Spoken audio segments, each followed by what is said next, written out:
ang takot sa iyong damdamin, ipamalas ang angking galing.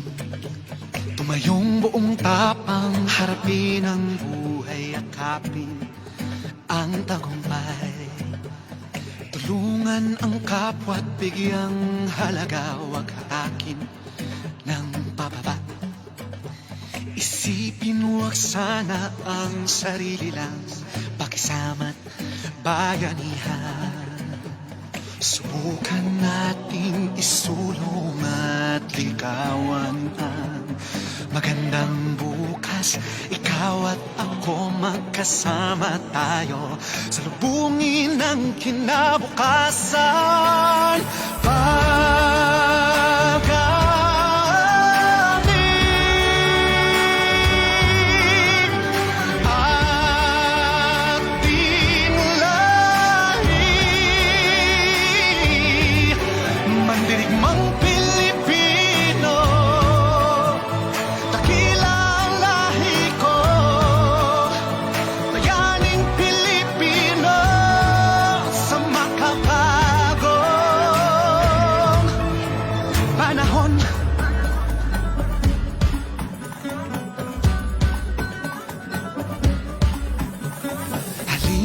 Hawakan ng aking kamay, sabay abutin natin ang tagumpay.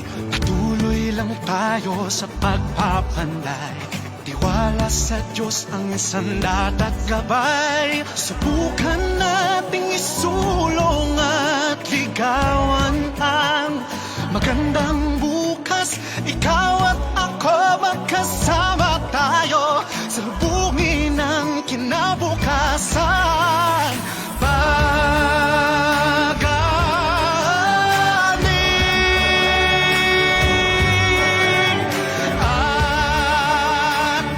ating lahi, mandirigmang Pilipino, dakila ang lahi ko, bayaning Pilipino sa makabago.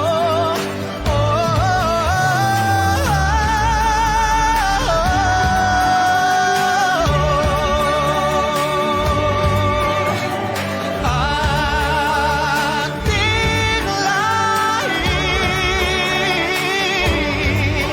mandirigmang Pilipino, dakila ang lahi ko, bayaning Pilipino sa makabago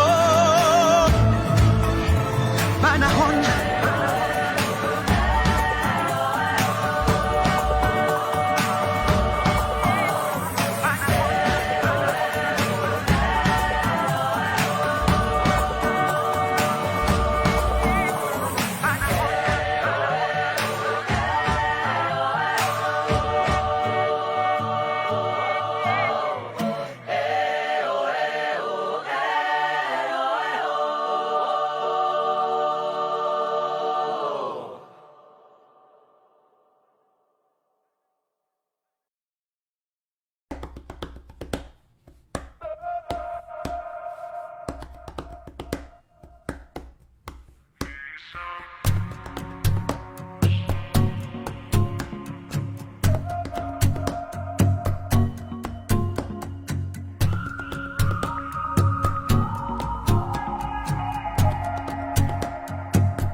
Alab ng puso, sa dibdib ko'y buhay, hindi sumusuko sa hirap matlumbay.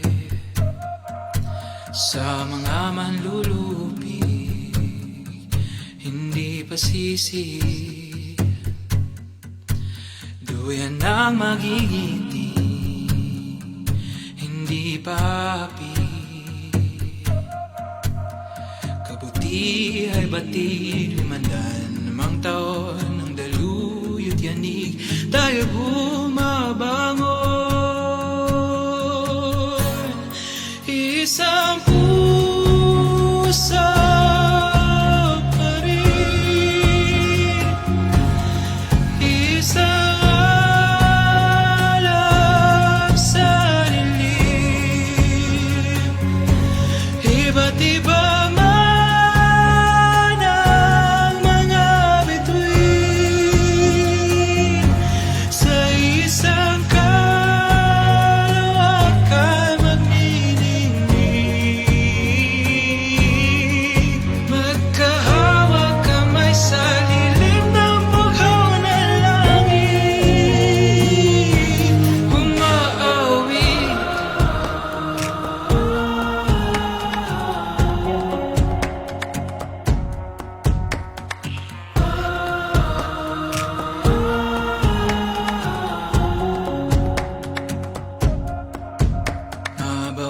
sa putik matapos ang bagyo. Lahat magkakapit-bisig, patuloy na sumusulong, isang puso pa rin, isang alam sa dilim.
Okay, good.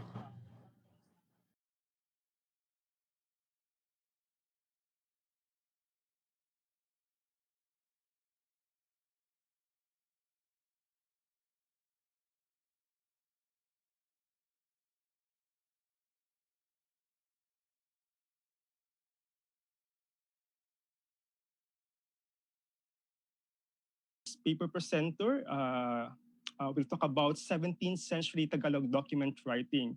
Um, our speaker studied anthropology and art history at the University of the Philippines. He collaborates with public and private institutions towards the protection and study of the cultural heritage of the church. He is the archivist of the 400-year-old University of Santo Tomas here in Manila.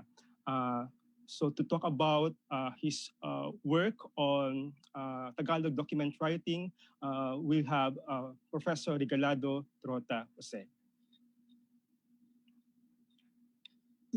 Shiriki.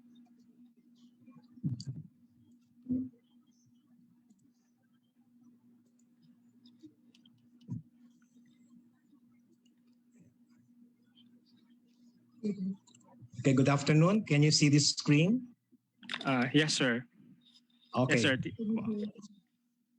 And also, I see that our friends Ana Ruiz Gutierrez and Ros Costello are in Spain. Buenos dias a todos.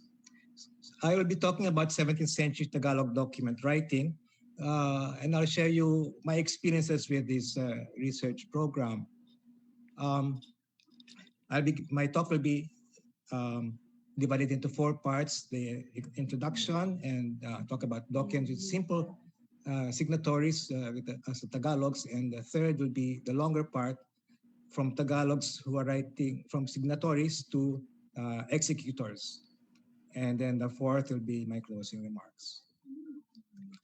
I began this project with 2 questions. Can we get a clearer picture of the Tagalogs through the documents prepared by them? Because it seems a lot of the research that is coming out is mostly about the Spaniards and the Chinese, but there's very literature about the natives in the Philippines, always called natives. There's no face. And if you can get such documents, do the documents in their vernacular follow patterns in their counterparts in Spain? And so, let's see. This is from the Museo Bello map in Puebla, which Carlos showed yesterday. And I've tried to identify some Tagalog-looking like images there. They're not Chinese, they're not like Spaniards. So we're trying to get the picture clearer. And the research was undertaken in the archives on the head in UST and at the Archivo de Indias in Seville, and in the Franciscan archives and Augustine archives in Valladolid, and the Dominican archives in Avila.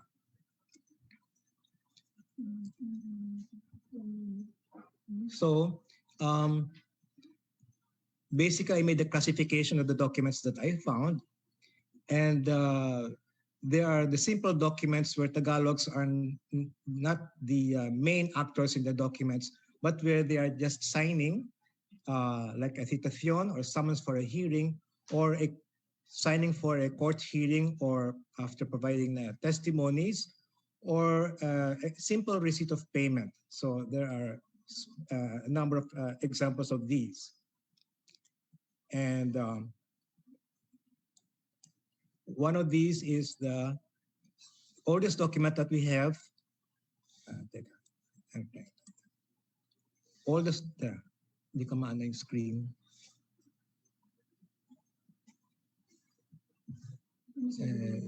Hindi. Yan. Hindi ko maano. Okay. There. The pictures are getting in the way.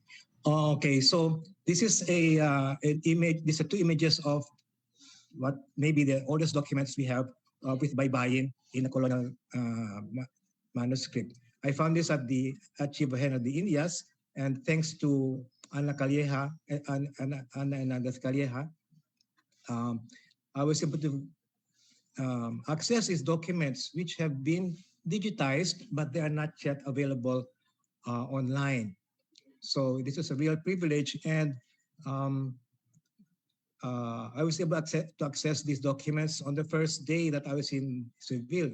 So it's like what we call buena mano. And this is another document in Tagalog where the Tagalog signed for their testimonies regarding a miraculous image in Longas in Laguna. They're all made here, except for one. We have Doña Juana Diamante who signed. Very interesting.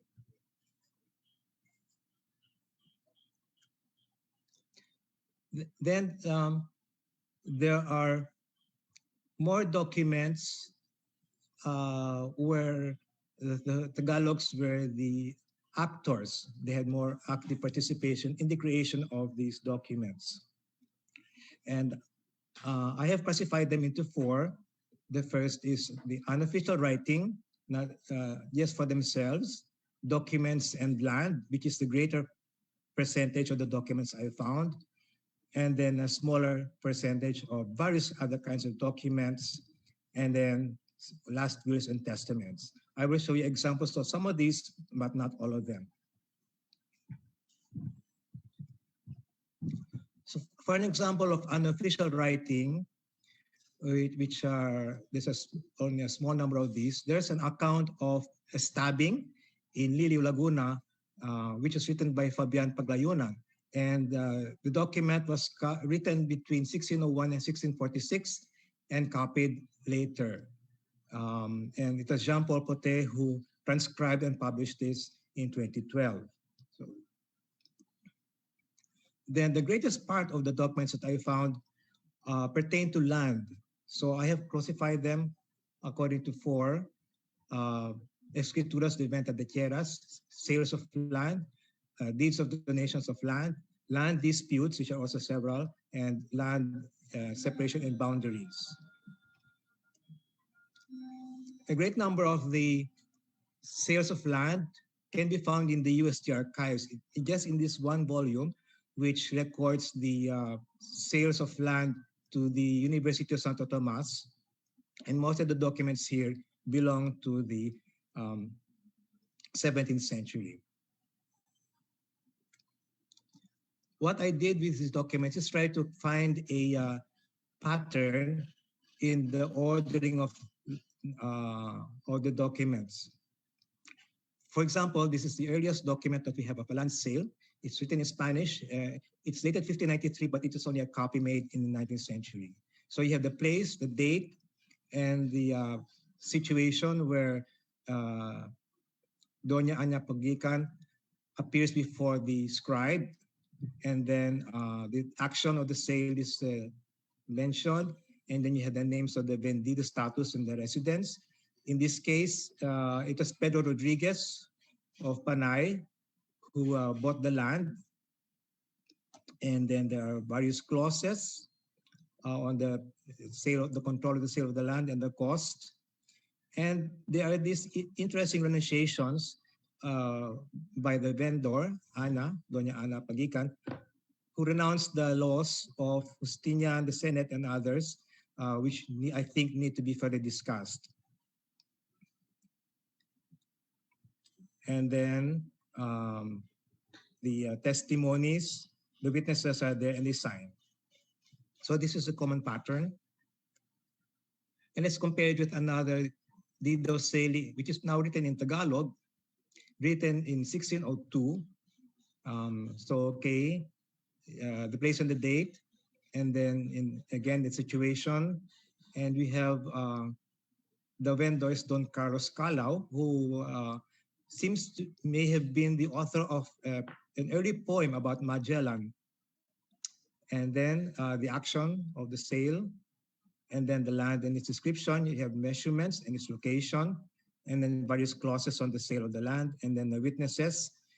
And we have among the witnesses, interestingly, Dionisio Capulong, who was Lacandula's firstborn, and Don Juan Amanlinao, and Don Ambrosio Hubad. These are the witnesses. Interestingly, Amanlinao seems to be a pre-Hispanic naming, father of Linao. So that is the name that they would name the identify the father. You are not your father's, not your name itself, but the name of your child. That is your name. So Amalinaw is the father of Linao.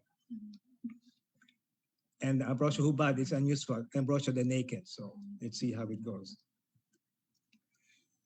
And then a later date, also in Tagalog, has similar structure. And then, however, there's a clarification here. Since it was sold by Maria Gintuin, she says that this is my land. It is not my husband's, and I inherited it from my elders. So here she clarifies it is her own property, which is very interesting.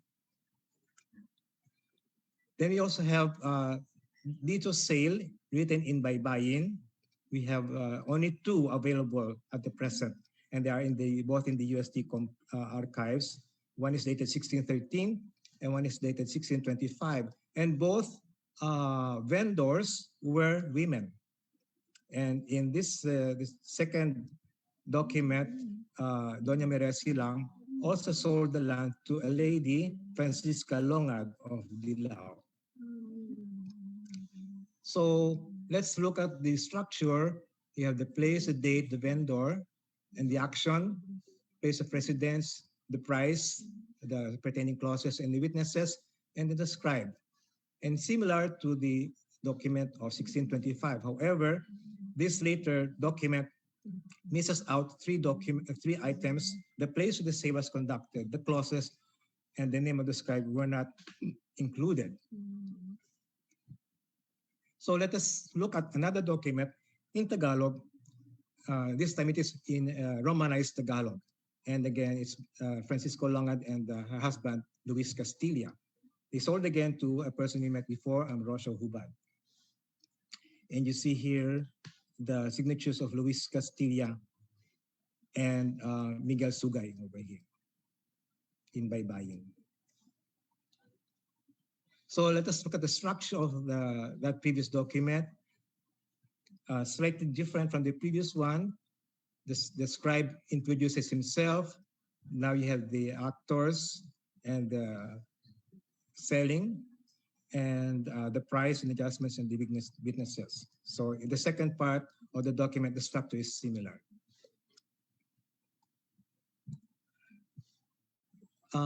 Interestingly, some of these people around Manila amassed several lands, several parcels of land. For example, we met Francisca Longad sold to UST a number of lands in 1629. But the one who signed is Luis Castilla, her husband.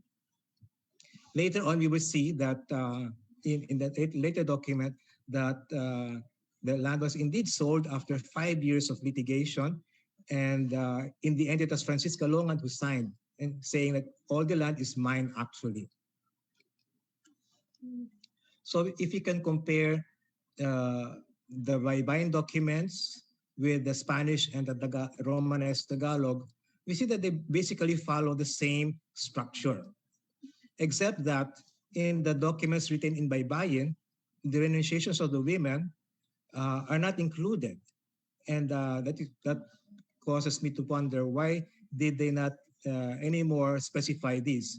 And maybe it's because they were among women, they understood the restrictions and did not have to mention the renunciations. These renunciations appear in several of the documents where women with their husbands are mentioned. Then you also have the deeds of donation, where you have the place and the date and the witnesses. And again, here again, the princess of the women, they have the license from the husbands to undergo this, to go through this sale. And then the particular clauses. And for those who could not sign, there were witnesses to sign for them. There are also a number of land disputes, uh, and in order to uh, stop violence in some takeovers of land, they had to declare a writ of amparo or mandamiento de amparo. And so here is an example of a mandamiento de amparo in Tagalog, which is natural because it had been read in church, so everybody could understand that the land was not for, the land was supposed to be free from any violence. Then let's go to the other types of documents apart from land, which lesser in percentage. There are various complaints, there are chaplaincies, there are the curious pagkain pledges, job contracts, and miscellaneous petitions. I will only talk about a sample from the complaints and the pagkain. This is a complaint lodged by Sanglis and Mestizos of Binondo against some Dominicans who were causing them trouble. I think they were being ousted from the Parian, and so they wrote a letter of protest to the Dominicans. And interestingly, among the there are a lot of Chinese signatures of the residents, but then there are also signatures in Baybayin. And that leads me to suspect that the signatures of Baybayin are the children of the Sanglis and their Filipino wives. So these are the first mestizo Sanglis. So this is very historic document. And then the pagkain pledges are common for the peculiar to the Franciscan missions in Laguna.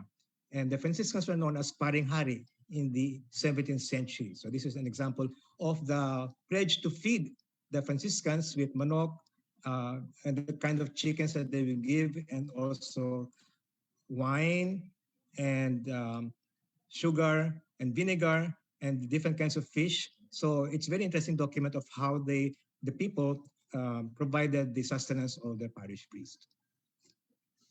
In the last section, the last kind of documents I'll talk about are the final wills and testaments of people who are on the verge of dying, which are, to me, are very special because they know that they're about to leave this world, and so they entrust their soul to God, and it is very touching, as I said. And you learn a lot about the culture from how they describe their property. So this lady here in Baliwa, Catalina Sangnilay, already owned a tapis of damask in 1649, which is rather interesting. She describes also the plants that they had in the gardens, and that she has her 4 children and an adopted son.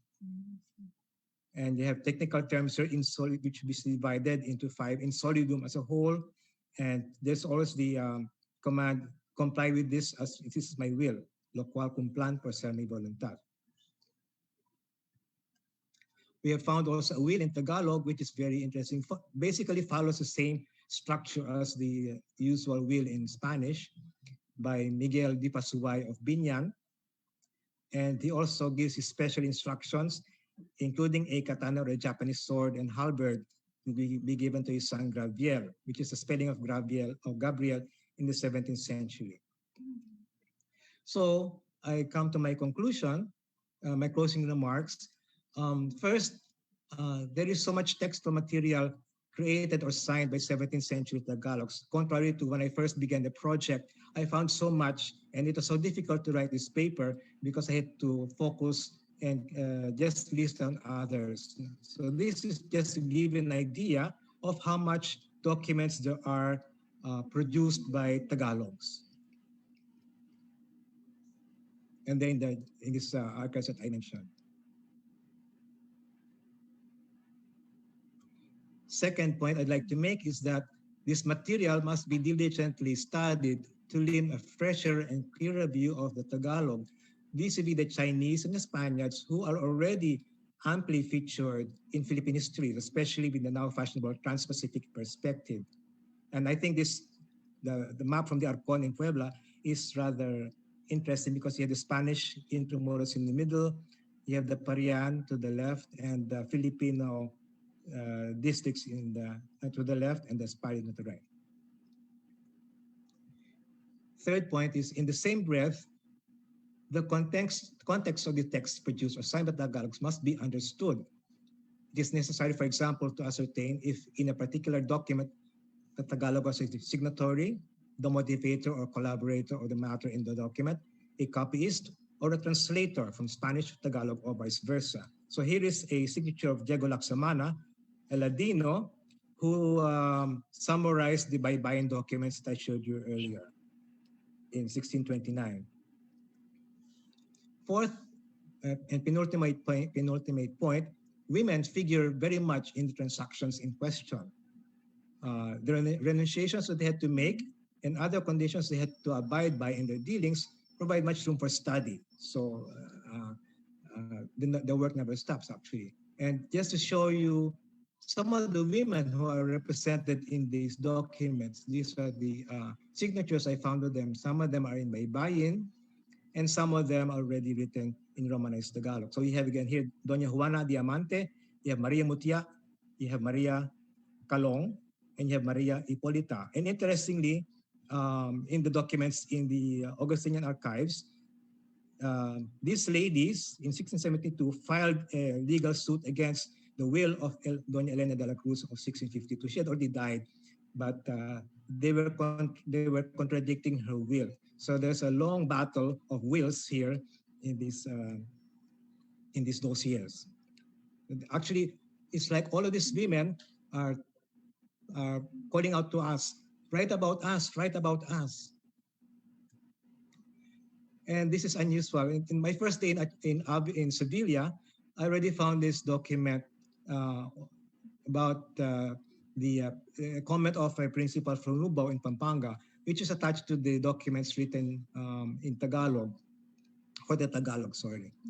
And here, in translation, apart from October to December, when they are in the rice fields, the Kapampangans filed charges against each other because, having found it opportune for the justices to listen to them, they claimed their rights. And since the Indians of this land are noveleros, fickle or gossipy, they file unjustly complaints for the slightest reason, using false witnesses and wasting their money.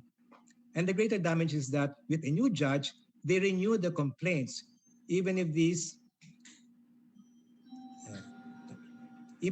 had been previously processed.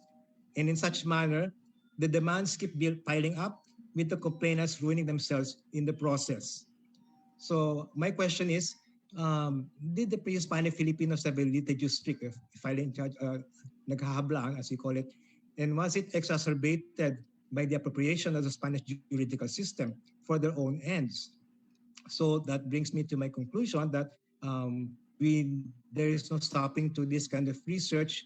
We must continue the legacy of our ancestors to find out, are we really abusing this juridical system, or and is it right that we are doing this? And I think it is only through the work in the archives that we can find out, clarify these matters. So I end with the will, the testament, and will quotation. We should do the work. Sundin ito at loob ko, cumplan por ser mi voluntad. Do this because it is my will. It is our will. It is their will for us to study their lives. Muchas gracias. Thank you very much. Thank you very much, Sir Ricky, for shedding new light on the early Tagalog script Baybayin. Very interesting details, Sir Ricky. So we move now to the second presentation. The second paper reader is George Moharo. George holds a master's degree in Spanish language and literature at the Universidad Sevilla, and a PhD in Spanish and Latin American literature at Universidad de Salamanca. He is a faculty member of the Department of Literature in University of Santo Tomas since 2017, and a resident fellow of the Research Center for Culture and Arts and Humanities, also at UST, to present his paper entitled Filipino Writers during the early colonial period from Bagong Banta to Saginsin. Please welcome George Moharo. Hello, good afternoon, everybody. Good afternoon. I'm very happy to see many people that I know connected. First, I would like to say thank you to all the people that have been organizing this event because so far it's going smoothly. And also, I want to say thank you to Dr. Amaris Diogno because the topic I'm going to talk about is not the one I wanted to do. It's something that she suggested to me. And although at the beginning I was not very convinced, now I'm very happy that I finally accepted. So I'm going to talk about Filipino writers during the early colonial period. When I talk about colonial literature must be understood as textual production, not as fiction or something imaginative, but something that is textual production. And colonial literature in the Philippines has received little attention from scholars despite enjoying an auspicious start. And this auspicious start was the edition of José Rizal of Sucesos de las Islas Filipinas. No? José Rizal made this edition in 1890. No? He published it in Paris. Scholars of colonial Latin American literature, a very well-established field of research with reputable specialized journals, have almost completely ignored the abundant textual production that originated in the Philippine printing presses. While colonial literature has been continuously studied, debated, and published in Mexico, Peru, or Argentina, in the Philippines, this abundant corpus of text has only been used as mere historical sources. Although the laws of the Spanish language can partially explain this lack of attention, the misguided impression that these books and manuscripts only belong to the colonizers might have been a factor in their relegation to oblivion. For example, a pioneering study of Tagalog poetry declared that Francisco Bagombanta, the first Filipino poet, and Tomas Pimpin, who included 6 awit in his librong Pag-aaralan ng mga Tagalog ng Wikang Kastila, properly belongs to the history of Spanish literature in the Philippines. So it's very curious, this classification. No? Those are Filipino authors who produce literature here in Manila, and the literary critic thinks that this is not Filipino, this is Spanish literature. Because their poems were originally written in Spanish and not in Tagalog. Standard literary history of the Philippines claimed, without any providing evidence, that the archipelago original literature was only 400 years old because of the destruction of our written native literature in the early days of Spanish dominance. Of course, it doesn't provide any proof of this supposed destruction.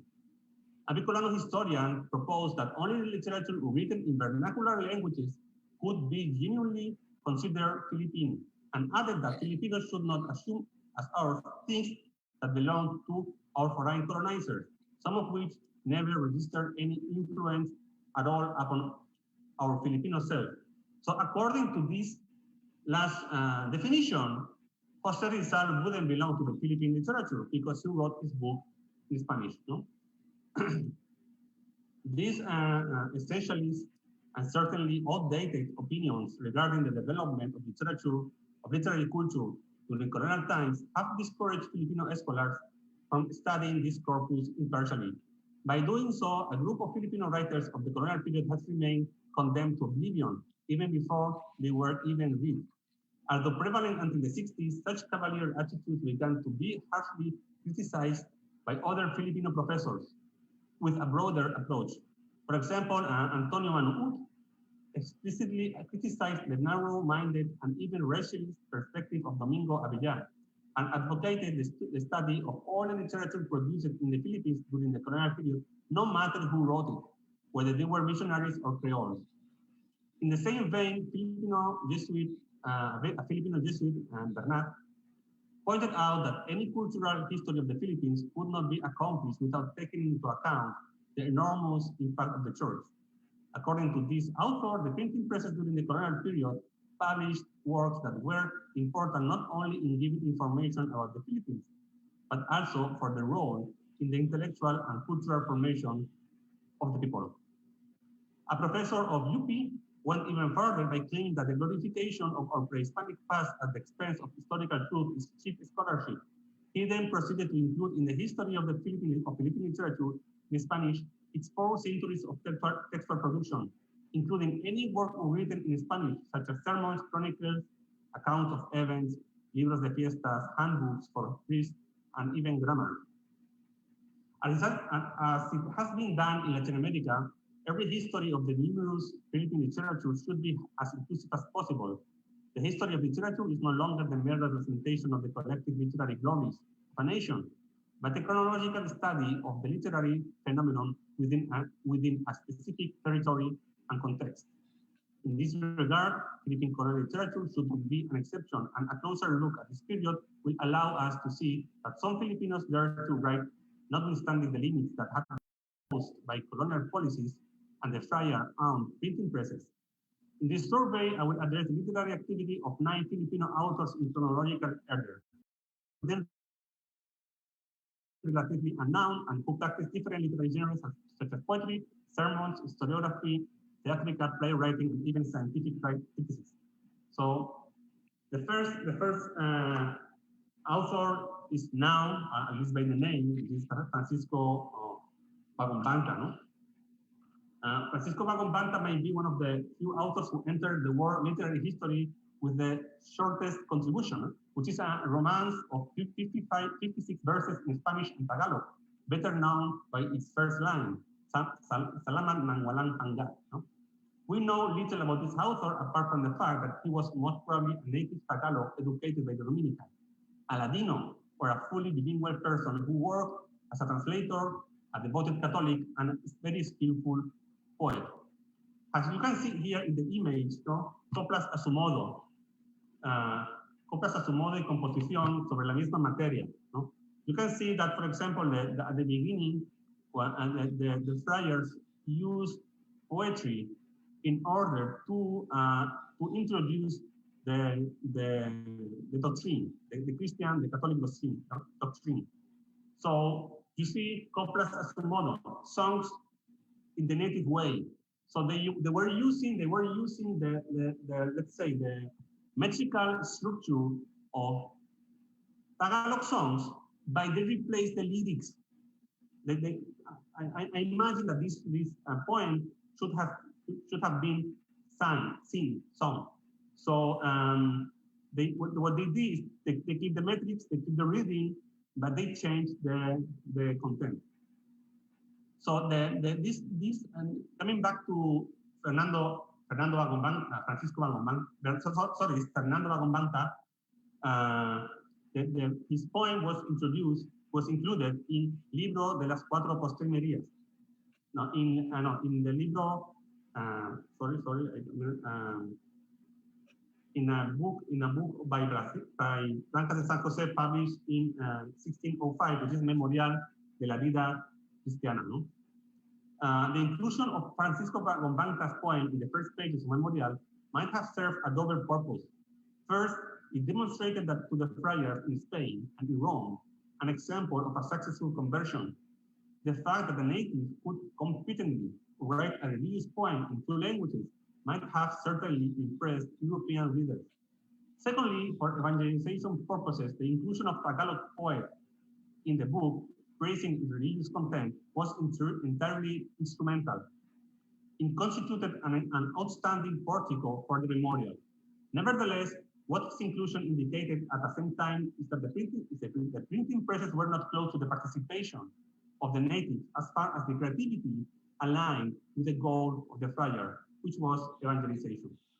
I'm gonna continue to the next author, which is Tomás Pinpin. What we know also, we don't know too much about Tomás Pinpin, despite the fact that he was such an important person at the beginning of 17th century. He was a native from Bataan, And the title of the book describes him as a Tao sa Bataan. He was probably mentored by Francisco Blancas de San Jose, who might have taught him the art of printing. His skills and proficiency in Tagalog and Spanish must have been extraordinary, since he worked for the Dominicans at least from 1610 to 1630, and then for the Jesuits from 1637 until 1639. He additionally printed more than 20 books, since very often short leaflets did not reflect the name of the printers. So I would like to focus on the originality of this grammar. Okay, when I first approached this grammar, I thought that Blancas de San Jose was helping. But if you compare the grammar of Blancas de San Jose, he made a grammar of Tagalog, and the grammar of Spanish by Tomás Pin, you see that they are completely different. So the grammar of Pin is absolutely he's the only author, and it's absolutely original. No, the structure of the book demonstrates the original naivete and the apparent efficacy of his method. The heterogeneity of the content and the random organization comes precisely from being a miscellaneous compilation of previous lessons. So what Tomás Pin says at the beginning in the prologue is that he was writing lessons for people that were asking to have tips to learn Spanish faster. So this is those little documents that he wrote are the source, the origin of the book. While Blancas de San Jose forced Tagalog grammar to fit the functions of Latin, which he believed to be the referential language, Pin paradoxically ignored any linguistic terminology in constructing a narrative presentation of Spanish. Pin most probably did not have any knowledge of linguistics as it was practiced at the beginning of 17th century in Europe. And even if he had any, it would have been utterly useless to his potential audience. Pin instead proceeded with a kind of modern action-oriented approach, providing multiple examples of what could be said in each situation, providing numerous examples of the variation. He did not use terms like number, gender, or suffixes. Instead, he simply explained how the Spanish language created the plural, how to distinguish masculine from feminine, how to create diminutives or to build sentences cohesively. Simultaneously, as a native speaker of Tagalog, Pin warned the reader about what kind of mistakes would occur more often and how to avoid them. Pin created this book absolutely from scratch, without having recourse to any other grammar of Spanish. He was not interested in creating a full descriptive grammar of the language. He was not addressing the experts. He was not interested in something to make a linguistic monument. But he intended this book as a practical tool that might facilitate a faster acquisition of the language. And the result is impressive. Moreover, it needs to be emphasized that the grammar of Tomás Pin is the only one of its kind. It is the only known example of grammar written by a colonial subject about the language of the colonial masters. I have tried to look for other areas in Latin America or probably in India. I didn't find anything. Its originality relies precisely on the fact that he ignored, deliberately or not, the Western tradition of linguistics, and he created his own, solely guided by his instinct, his values, and his will to help the people. So this is about Pin. Then we have this friar, which is a Dominican, probably from Spanish parents, but he was born here and he lived all his life here. This is a book that deals with the murder rates in Christian coastal villages in search of slaves. So he was, in this sermon, Father Andres Lopez was celebrating the Christian victory over Sultan Kundarat. No? This book, about this book, there is only one copy. The pictures that you can see are from the digital version of the copy in National Library of the Philippines. Okay? Andres Lopez Espejo was born in Manila in 1602, most probably from Spanish parents. because we know now the Dominicans didn't allow the natives still at that time to become Dominicans. He became a member of the Dominican Order in 1626, and during the most of his life, he was linked to the newly created Colegio de Santo Tomás. No? So this is a book that basically praises the victory of Hurtado de Corcuera, and he compares that victory to some biblical episode. My guess is that this book was painted with not too many permissions, because it has no the typical preliminary texts are completely absent.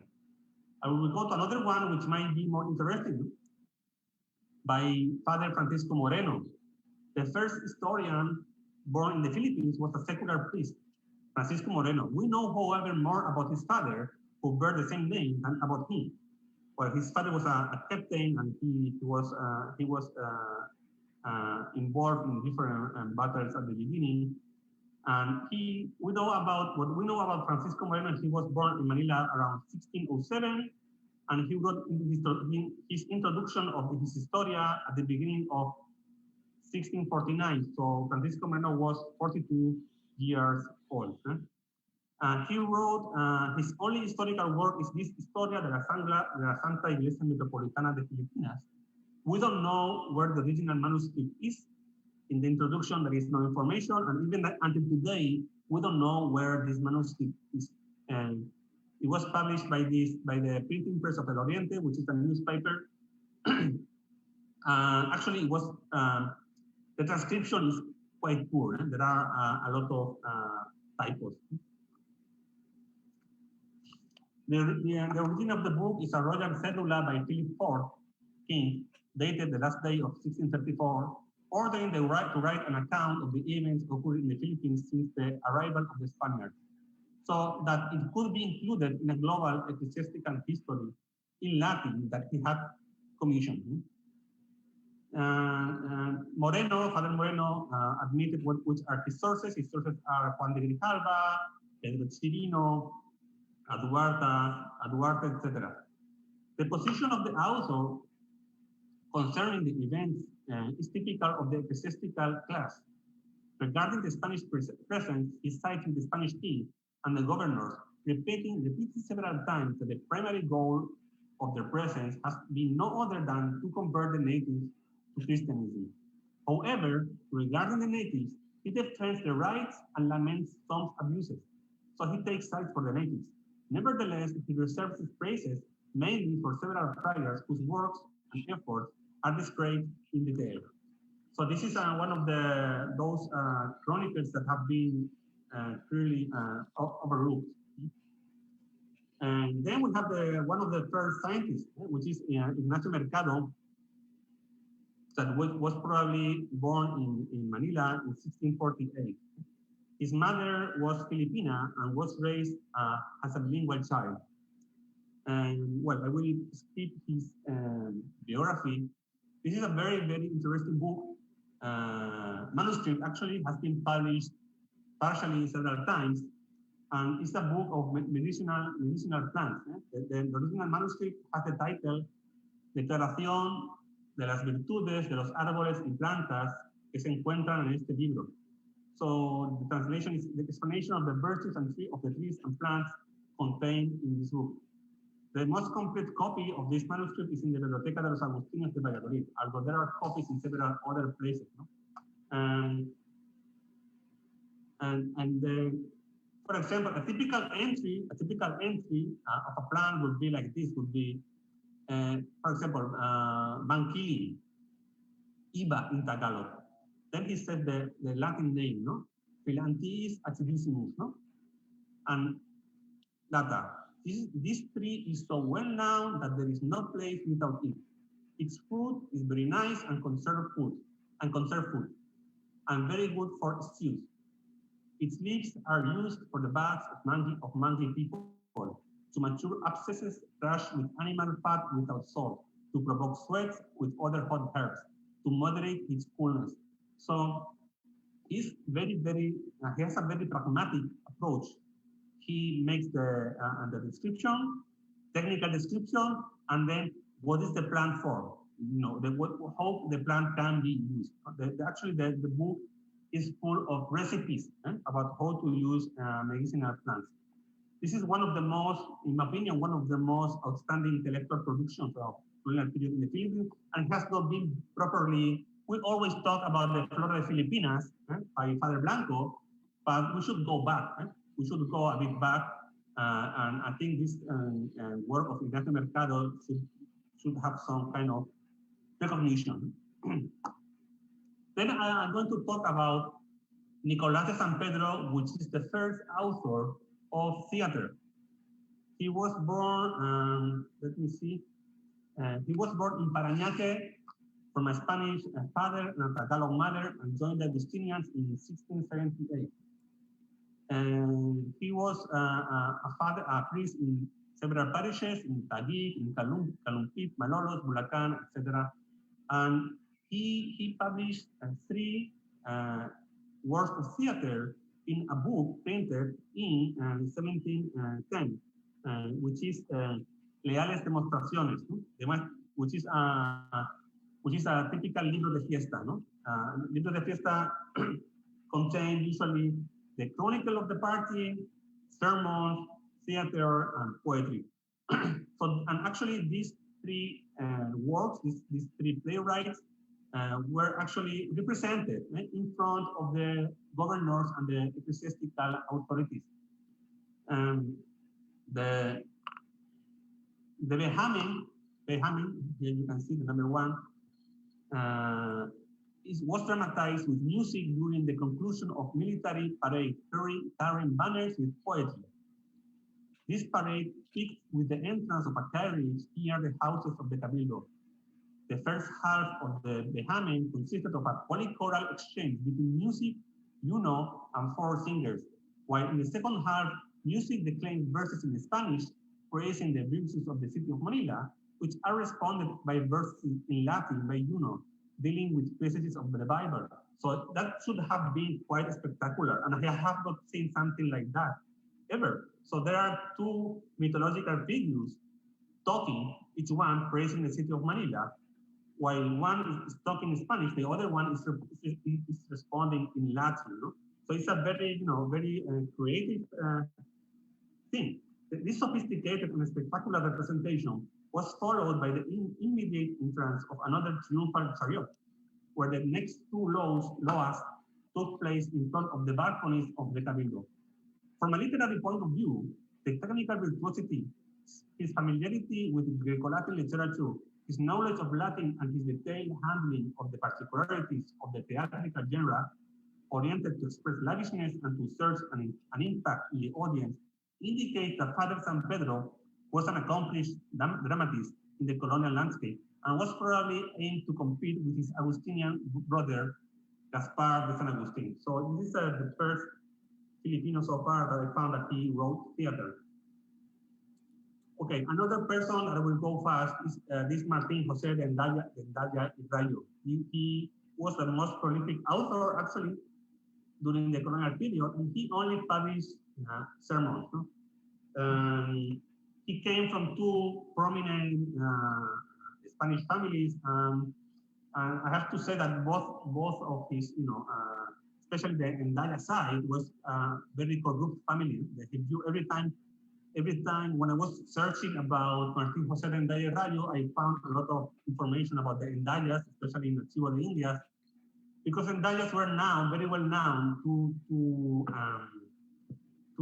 overload the galleon and to get more profit, and they bribe anyone. So even if he was born in a family that has with a very dubious ethical integrity, well, he joined he was a regular priest, and he published a lot of sermons. I want to skip this author too, because I like this more. I think this one is more interesting. Luis Beltran Pigu. Unfortunately, very little is known about the first ethnic Filipino who wrote a historical work. Beltran was an indigenous Isinay leader a native of Biribur, an extinct town not far from present-day Aritao in Nueva Vizcaya. He was one of the first children baptized by Father Alejandro Cacho, founder of the missions of Nueva Vizcaya. The text was originally written in the Sinai language in Caranglan in 1756. What is extant is a translated extract by Father Francisco Antolin, which was included in his Compendio Chronologico. The transcription must be dated after 1777, since Father Antolin declared that Luis Beltrán Pigou had passed away in Eritao on that day. Therefore, the document must be read by taking consideration that it has been twice mediated by the use of the Spanish language and by the selection carried out by Antolin. So the situation in the area of Itui, as described by Pigou, was exceptionally complicated, inhabited by different ethnic groups, such as the Isinai, the Ilongots, the Aetas, the Bilaos, that were embroiled in a continuous fight. The town of Burubur might have accepted the presence of a friar with the expectation that he would have brought some kind of protection to the threatened community. However, not all the Isinai towns welcomed the friar, and they even attacked distant Isinai towns, fearing that the friar presence would actually trigger further attacks. In order to pacify the region, Father Cacho encouraged peaceful negotiations led by local leaders, even pushing for restitution to end all grievances. The text sounds like a faithful translation until the events of 1717, given the abundance of details provided, while from that year it seems to be a summary of the original carried out by Father Antolini. Despite being a very short narration, Pigu's account is precious for providing a purely native perspective about the history of his own region, and for portraying in an authentic and straightforward way the imbalances between the different ethnic groups and their complex social dynamics. We can only lament not having more native accounts to see the development of historical events from a non-Western perspective. Lastly, I will talk about Bartolomé Sagensin, which is he has been studied already by McManus and Lipson in a very recent article published in 2018. And they Hi, George. Please wrap up in okay, 2 minutes. Sorry. I will finish soon, no problem. He was called what we call indigenous letrado, a figure of increasing importance in the Spanish Empire. And Sagensin's poems raise a question regarding his identity, given the fact that the poem establishes a hierarchy between the different ethnic groups living in the archipelago. He identifies himself as a Tagalog as opposed to a Filipino priest, and he understands the Spanish monarchy not as much as a political entity, but the necessary support for the spread of the Christian faith in the world. Okay, so the conclusions. I have to, while doing this research, I have to correct previous assumptions. When I did my doctoral dissertation and I defended in 2016, I was completely ignorant about the existence of so many Filipino writers. And I'm very happy that I was told to research about that because I found a lot of authors. So this preliminary survey has brought out specific discoveries that have gone against the few assumed concepts and theories that I had initially developed in my own doctoral dissertation. Nevertheless, despite the substantial restriction of previous censorship and the lack of incentives in a trade enclave with a small community of learned people, it has now been certainly determined that Filipinos of that time dared to produce a few notable literary works that are deserving of resuscitation and further in-depth study. Works that might help us unlock the prevailing mentality of local authors during the early imperial years. Thank you very much. Thank you, Jorge, for the very detailed discussion of the role of the Filipinos in the production of colonial literature. Okay, so we proceed to the third paper presentation. We have two presenters for the third paper. The first one is Miguel Blasquez. He is an assistant professor and Spanish section coordinator at the Department of European Languages in UP Diliman. He had a PhD in Spanish philology and Master in Science in Applied Linguistics in the University of Oxford. He is the author of several articles published in internationally renowned journals such as Applied Linguistics or Language Learning and Technology. The second paper presenter is Gillian Luis Melchor. He is a former instructor of Italian at the Department of European Languages of the University of the Philippines, Diliman. Her research interests are in the field of translation and cultural studies. So to present their paper, here are Miguel and Gillian to talk about divining the Indios tongue, missionary language learning in colonial Philippines.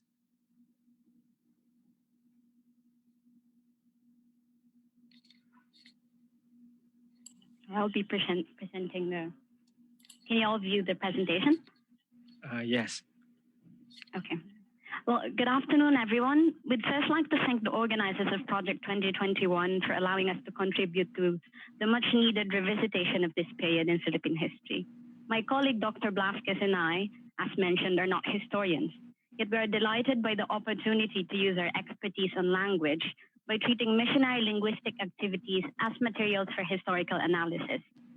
If we think about it, the history of Philippine linguistics cannot be adequately sketched without crediting the pioneering works of Spanish missionaries who produced the earliest grammars and dictionaries of the many languages of the island.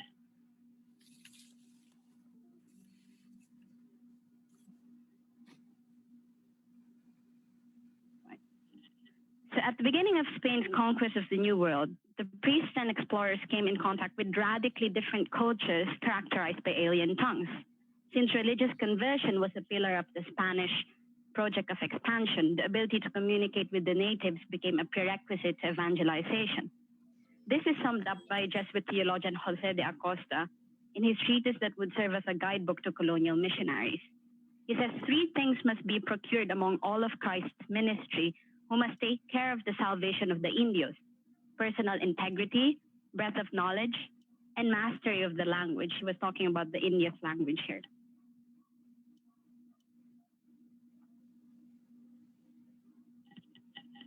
We look into the process by which missionaries learned and subsequently codified the principal Philippine languages. But our aim is not merely to reconstruct the missionaries' language learning process. Such studies already exist. For example, Brain talked about the language immersion of Spanish civilians in the New World, and Suero in 2002 examined language teaching in the Philippines from the 16th to the 19th century. Our aim is to extend what is a primarily methodological analysis of missionary language learning by situating their project of knowledge within the broader enterprise of conquest. Rather than treat colonialism as a mere historical backdrop, we wish to foreground its incursions, which are manifest in language description and language politics at the time. In short, we employ the lens of foreign language acquisition through the prism of colonial linguistics, as we discuss the missionaries' language learning journey from their earliest linguistic encounters to the colonial policies that influenced their study of the languages, their motivations for learning, their production of grammars and dictionaries, and the learning strategies that they adopted. As we delve deeper into our research, we did our best to avoid anachronistic assessments, since we are studying an era that predates foreign language learning theories and sound linguistic frameworks. We must bear in mind that indigenous language learning in the colonial period is ontologically different from what we now understand as foreign language learning, since the primary goal then was to communicate to and not with the natives. Now, I pass it on to my colleague to discuss the first 2 parts of the paper. Thank you, Gillian. Hello, everyone. Well, unlike the Americas, where there had been no European excursion prior to the Spaniards, the island encountered by Magallanes and Legazpi could not be considered a linguistic terra nullius. The Portuguese were already here, had already established contacts in the Asia-Pacific. In this proto-colonial setting, the language barrier made inevitable the use of what sociolinguists call foreign talk, which is, I guess all of you have been in a country where you don't speak the language, and to communicate with the people there, you use gestures, you speak louder, or you use word-to-word patterns. We can see all this in the accounts of that period. Another slide, Gillian. The foremost Spanish expedition,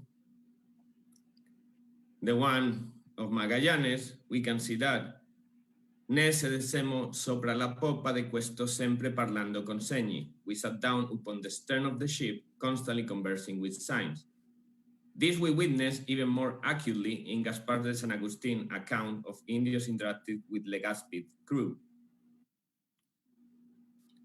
And talking loudly, without a single comprehensible word, they pointed to the towns with their hands, as if they to tell them to go there, that they will give them many things to eat, and for this they showed them some fruits, which they brought along with them on the boats, and they were slapping their bellies, which seems to mean that they will feel theirs very well if they were to land.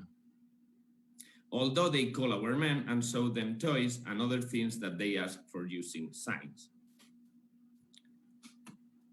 We have said that unlike the Americas, the Philippines could not be considered a linguistic terra nullius. The people there already speak some Spanish, as San Agustín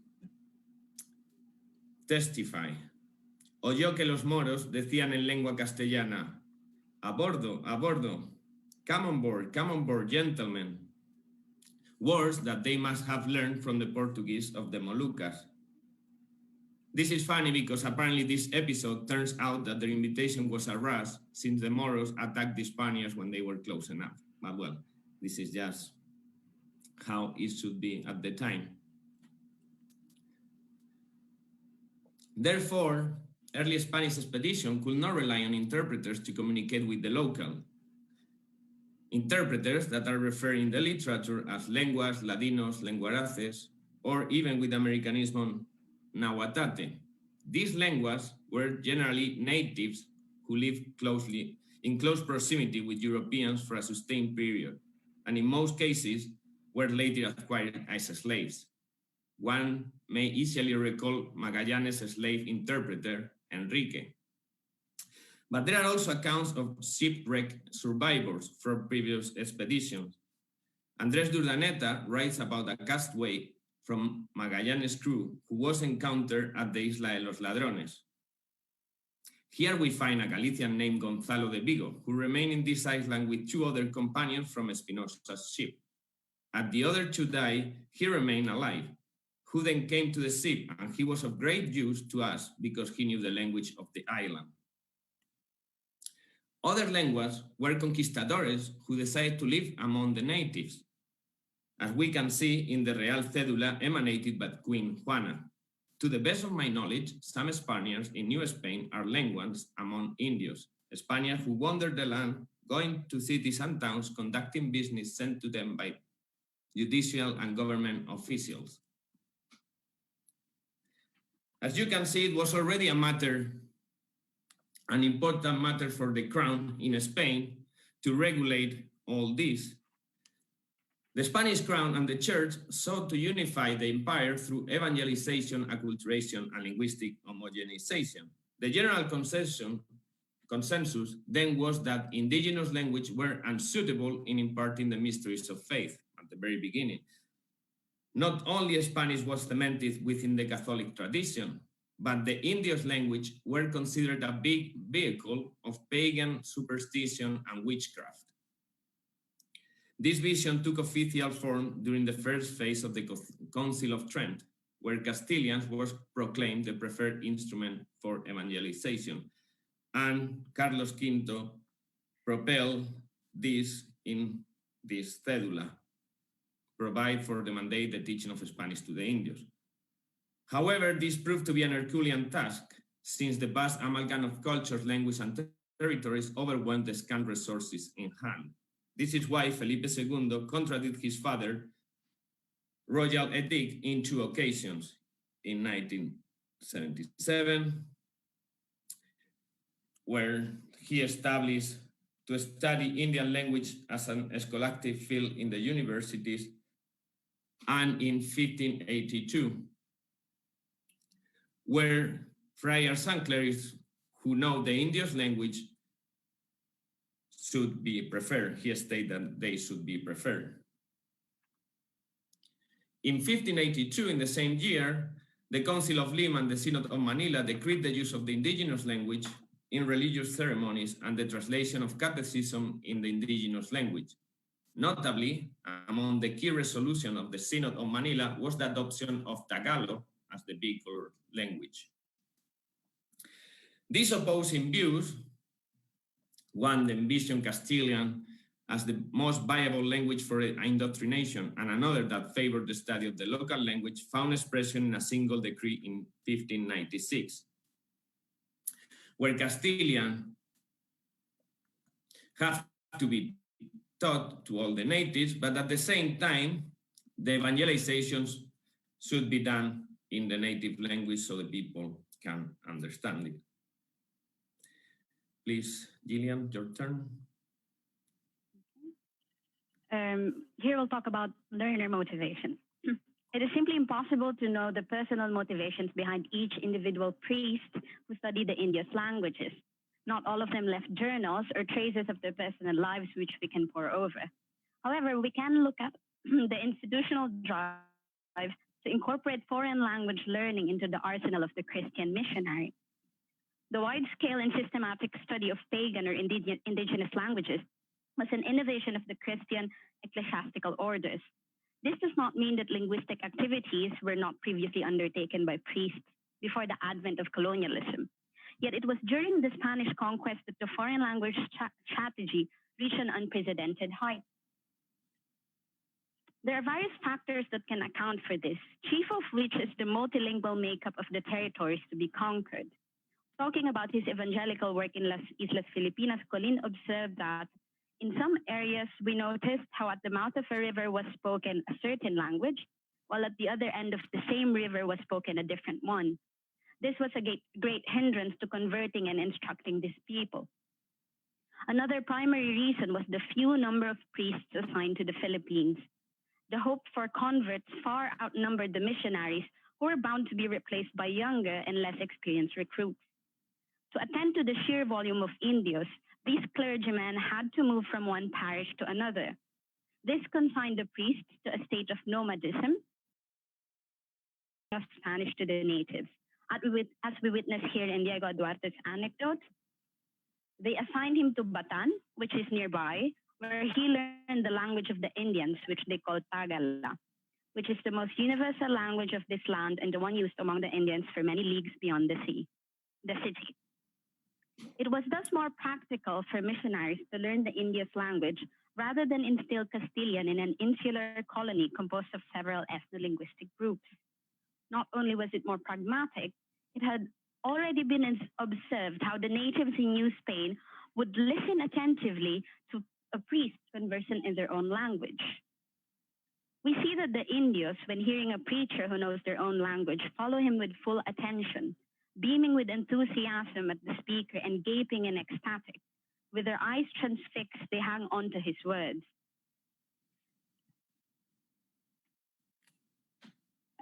Here we see an evident example of three fundamental elements of learner motivation through Diego Duarte's description of Fray Blancas de San Jose, who we might recall authored the first native language manuals in the Philippines. It took him so much effort to study this language. So great was his desire to help those people in such great need, which would not have been possible without the language. And thanks to his fervent desires, in 3 months he began to preach in said language, and in 6 months he was able to teach it to others.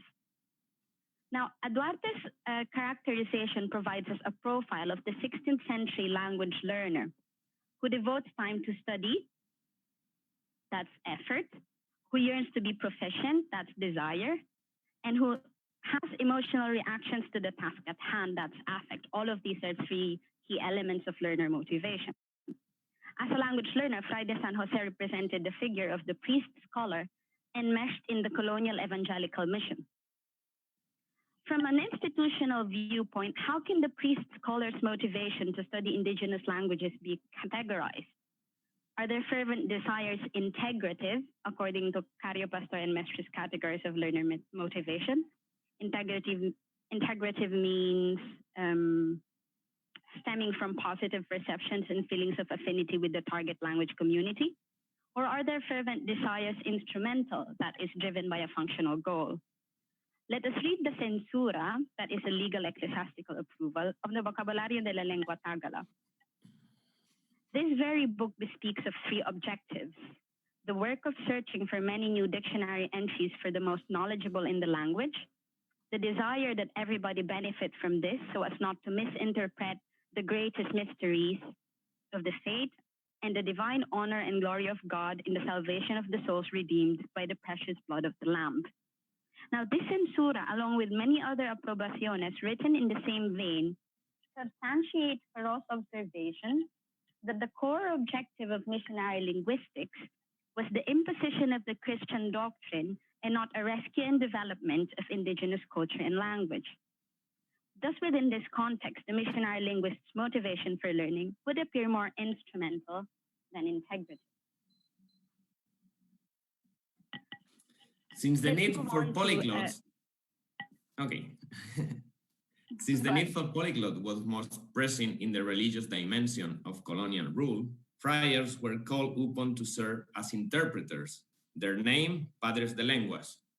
In the initial stages of the learning process, priests relied heavily on those who had learned the native tongues. Many passages attest how difficult it was to find teachers and interlocutors at the beginning of their mission. At this time, our religious men were in Isla Hermosa, in the most excruciating part of the evangelization, learning a new and extraordinary language without grammar, nor dictionary, nor help from the land, because at the beginning, they still could not have an Indio, not even paying him to listen to him talk, and therefore learn some words. This is what the conversion of heathens entails: work to death without seeing any fruit of your fatigue. That's what Duarte said about the difficulty of learning a language at the very beginning of the colonial period. For lack of formal language instruction, missionaries had to deduce themselves the meaning of the word spoken by the natives. The Franciscans endeavored to resolve this dilemma in two ways. The first came as a result of older children beginning to comprehend the friar discourses.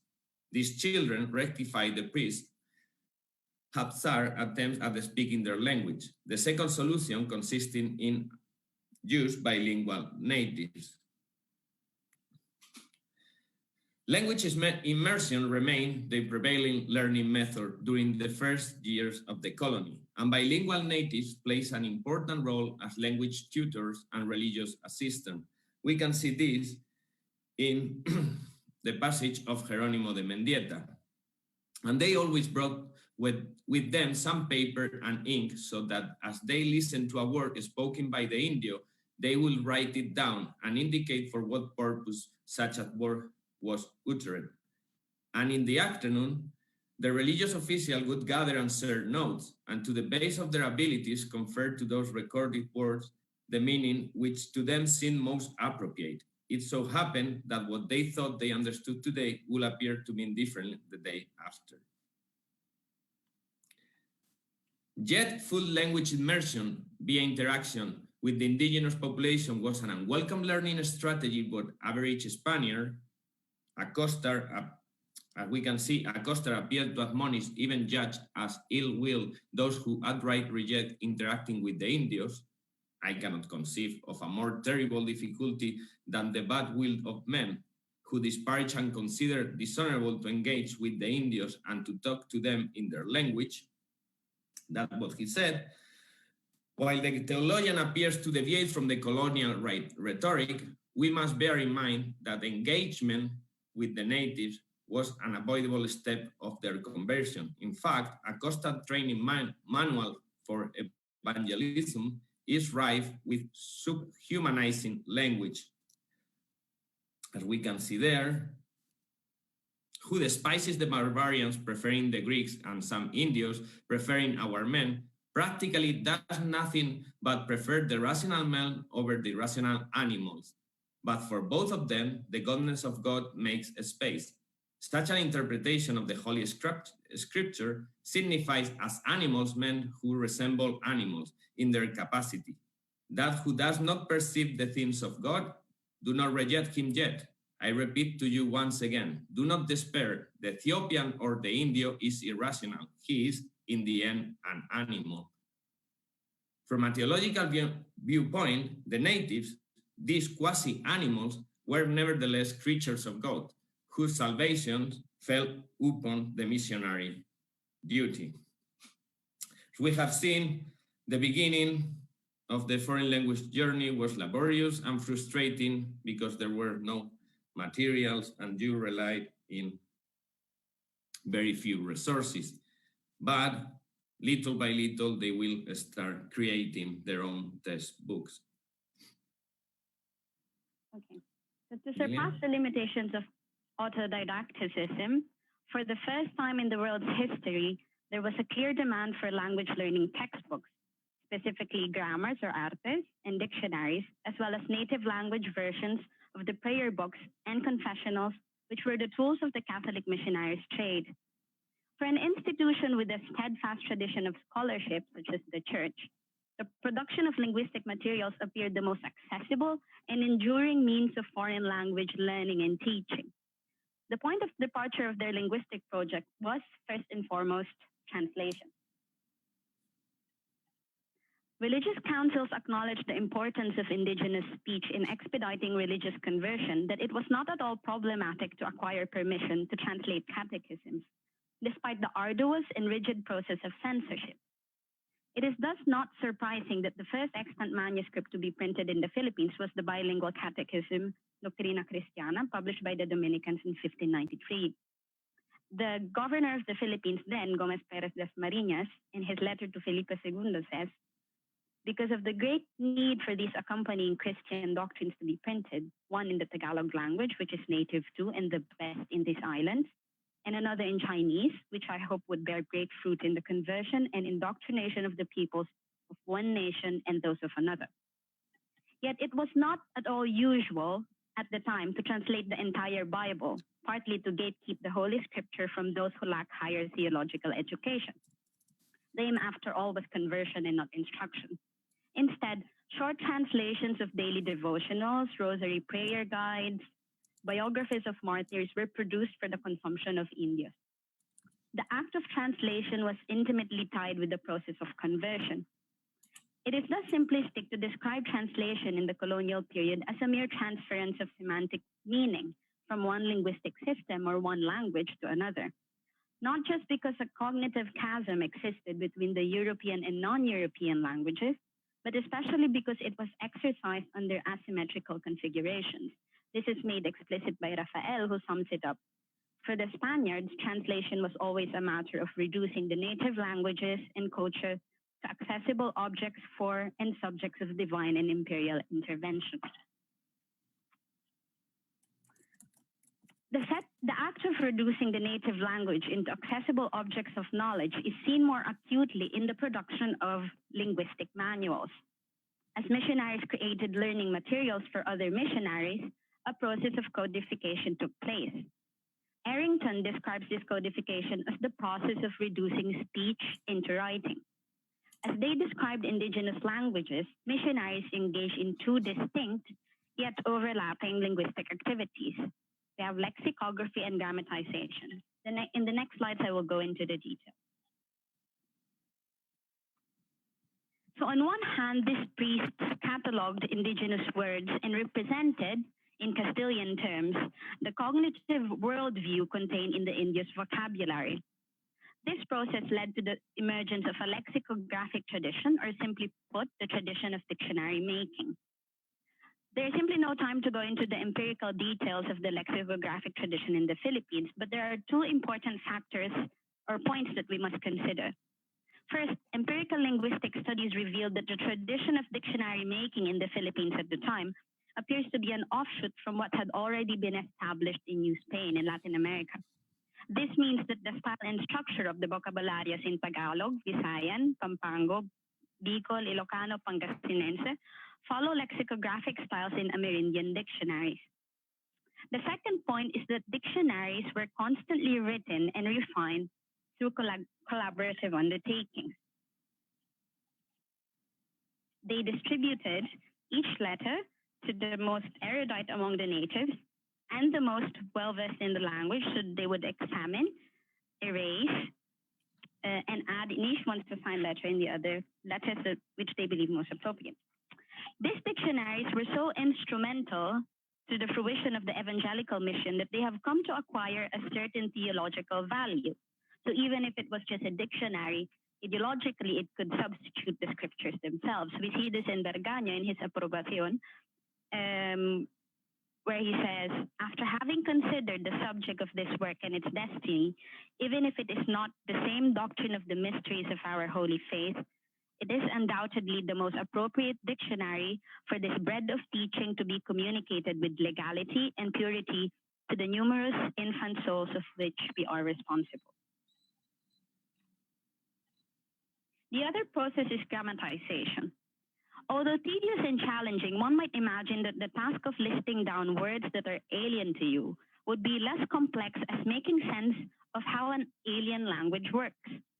It sounds unnatural now from our viewpoint because our use and conception of language is predicated on writing. But imagine for a moment that you were sent by your employer to a far-flung community whose language is entirely incomprehensible to you. Not only do you need to comprehend their speech sounds so that you can converse with the members of their community, but you also have the additional task of explaining in writing how their language works. The success of your job is dependent on this task because it shall ensure that your future colleagues will have a guide or reference once they are sent to that community. In linguistic terms, what you have to come up with is a meta-language. Faced with this daunting task, the missionary linguist inevitably used an exogenous or external model. That is, the missionary scholar ascribed foreign linguistic categories to the indigenous language system. The reduction of Tagalog into a meta-language that is digestible for Castilian speakers is a fast set of missionary linguistics recognized by colonial-era theologians and contemporary linguists alike. For example, Acosta says that the grammar of the India's language has been reduced to not many rules nor difficult ones. Whereas Garcia Medal says, it was not about reducing the rules of the Philippine languages for the learning of the native speakers of these languages, but for that of foreign speakers whose mother tongue is Spanish. As complex as it might sound, I cannot say it more succinctly than the title of this Tagalog grammar manual from 1792. I will read the translation of the title here. Tagalism explained and reduced as much as possible to Nebriha's Latinity. The title itself says everything. Some of you might recall Nebriha's reference for descriptive linguistics at the beginning of the Spanish imperial dictionaries and grammars. In the prologue of the first printed grammar on a living spoken language, Nebriha's Grammatica Castellana, published in 1492, Nebriha prophetically writes, language has always been a compact tone for how many rules governing alien tongues in order to transform them into intelligible objects of knowledge.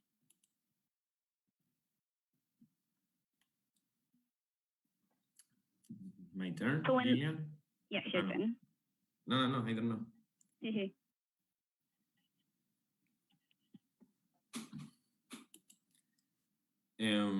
Can you pass the slide, please? Well, the second wave, I'm gonna be quick because we are a bit late. The second wave of missionaries, their learning process was much easier. They already have, as we have seen, they already have artists, they already have vocabularios, they have teachers, and they have schools. As we can see here, those newly arrived from Spain should try by all means before their favor and thirst for souls cool down, not to worry or dedicate themselves to anything other than to learn with all enthusiasm the language of the Indios and to practice it after learning. Apparently, they were supposed to learn 2 languages and spend at least 1 year learning before they start the evangelization process. This learning process started actually when they leave Spain, because during the trip, when they were in the ship, and even when they were in New Spain, they already had materials to work and to practice the native languages. Another slide, Gillian, please.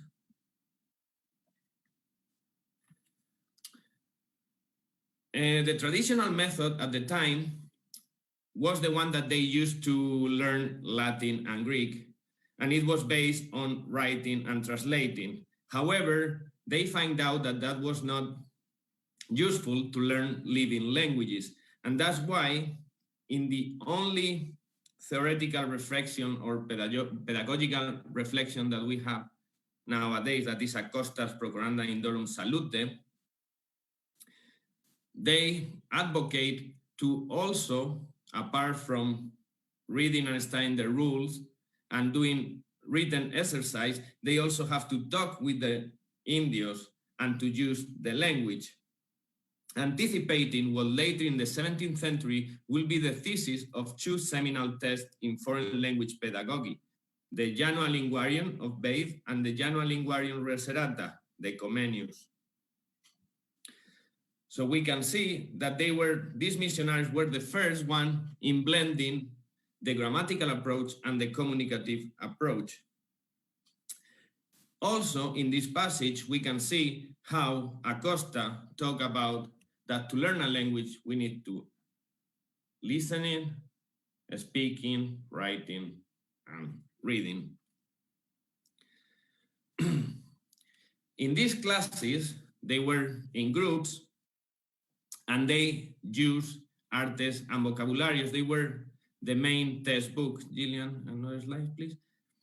These artes and vocabularios were living things because they were constantly updated by the new friars and the new fathers. And they were also, natives also contributed to their development. It's fine, Gillian. Gillian? So, succinctly put, the purpose of missionary linguistics is mainly didactic.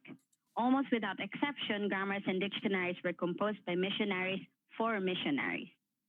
The practice of missionary linguistics can thus be seen as a cyclical process where the learning of the native's language was concurrently the point of departure and the sought-after end. This entire process was underpinned by the primary motivation to convert indigenous peoples to the Christian faith. Despite the absence of theoretical reflections of foreign language pedagogy from their linguistic manuals, these missionaries pioneered the blending of grammatical and communicative approaches.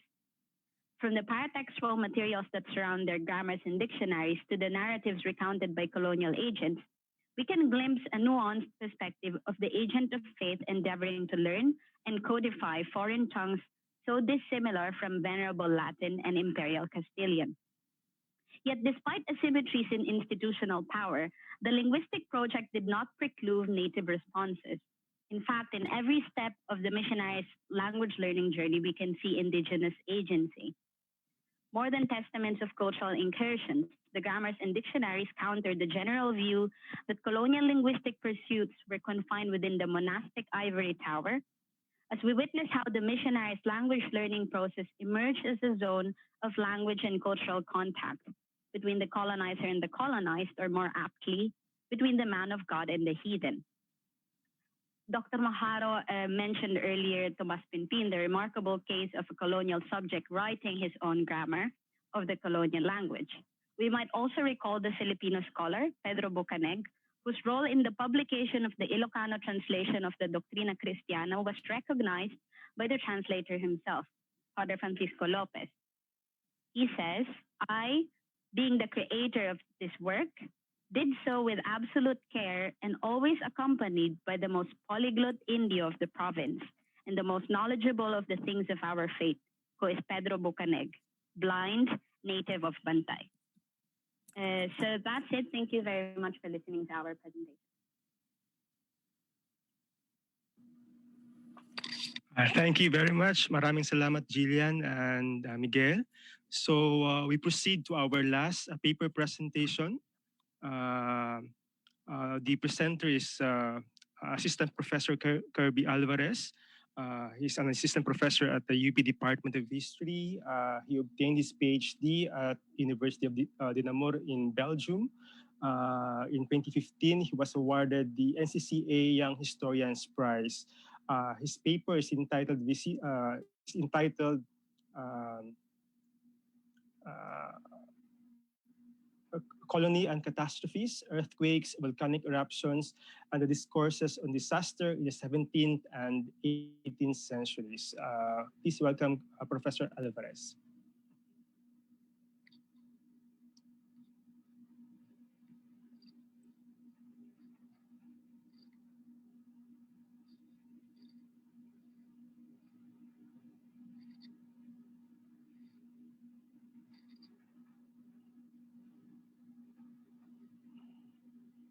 Okay. Okay, so magandang hapon sa lahat. Buenas tardes a todos. Good afternoon to everyone. Is my voice clear, sir? Hello. Is my voice clear? Yes, we can hear Okay. you. Okay. So I'll start my presentation now. So the title of my paper is Colony and Catastrophes, Earthquakes, Volcanic Eruptions, and the Discourses on Disasters in the 17th and 18th Century Spanish Philippines. This study is a historical analysis of two earthquakes and one volcanic eruption that occurred during the 17th and 18th centuries. The 1645 San Andres earthquake, the 1743 Tayabas and Laguna de Bai earthquake, and the 1754 Taal volcano eruption. I argue that these disasters are emblematic of the prevailing views and discourses on disasters in the colony during the said era. These discourses fall on three categories. First, religious interpretations. Second, bureaucratic and administrative responses. And third, environmental descriptions and impacts. This paper describes how earthquakes and volcanic eruptions were perceived as disastrous experiences and given meaning by various sectors, often as historical turning points on the evolution of human communities. It presents the meanings and manifestations of perceptions and attributions of disasters and attempts to illustrate the changes and continuities in people's views and responses to calamities. So, the historical reconstruction of the disaster conundrum involves not only broad strokes of societal changes such as political events and shifts in economic flow, but also discloses various layers and narratives of human experience. The epiphenomenal events that spring from earlier events, the surfacing of a community or society's vulnerable segments, and the subsequent prejudices of people in power, as well as the multitude of remarkable and disturbing manifestations of how communities recover from calamities. One can reconstruct a history of human societies and their interactions with the adverse natural environment, focusing on how people and communities perceived and responses to such environmental challenges. Moreover, considering the geographic component in the history of disasters, it is equally important to consider the Brodelian tripartite nomenclature of events, cycle, and longevity, wherein historical experiences and changes happen in a span of long periods for over a mere century or two. And from these articulations, discourses on disasters could be understood using this. There are three disasters.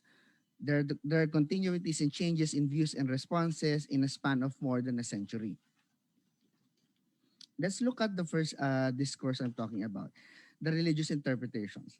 The religious interpretation of calamities is the most observable and discernible discourse on disasters. The attribution of the environmental havoc as a manifestation of God's malevolence is a predominant content of archival reports.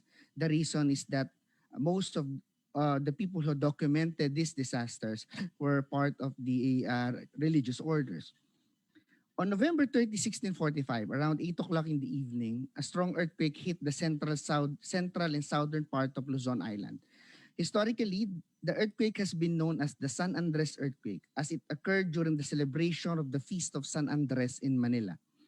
Its roots dates back to the city's triumph against the invasion of the notorious Chinese pirate Limahong in 1575. Incidentally, the identified approximated epicenter of the earthquake was within or near the suburban district of present-day San Andres in Manila. Chronicles indicate that the people of Manila treat the earthquake as God's punishment to the city and the islands for the sins committed by the inhabitants, such as profanity and being sacrilegious. One survivor of the earthquake lamented that God's wrath was indeed in full gravity as he chose to punish the people on the feast day of its patron saint. The earthquake was a religious calamity and misfortune as it destroyed the city's most lucid temples, especially the Manila Cathedral. The post-earthquake scenery in Manila and its suburbs resembled like that of a mass funeral. There was nothing but, I quote, confused noise of ruins, voices, and cries of those who ask heaven for mercy, end of quote. The day following the earthquake saw the collective simultaneous confession rituals and religious processions. The priests went to the fields and beaches where the people sought refuge to do ecclesiastical work. A Franciscan priest and some nuns from the convent of Santa Clara facilitated a mass and conducted confession rituals for almost 2,000 people at the Plaza Mayor of the city, and the people were all in tears as asking for God's mercy and forgiveness, according to one chronicle. In 1649, a report in 1649 states that since after the said earthquake, the city appointed another patron saint, Patroni Abogado, in the name of San Juan Bautista.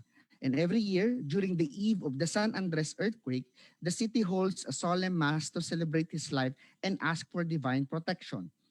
Another religious procession, which started in 1647, was dedicated in commemorating the miracles of a statue of San Francisco owned by a native named Alonso Cuyapit.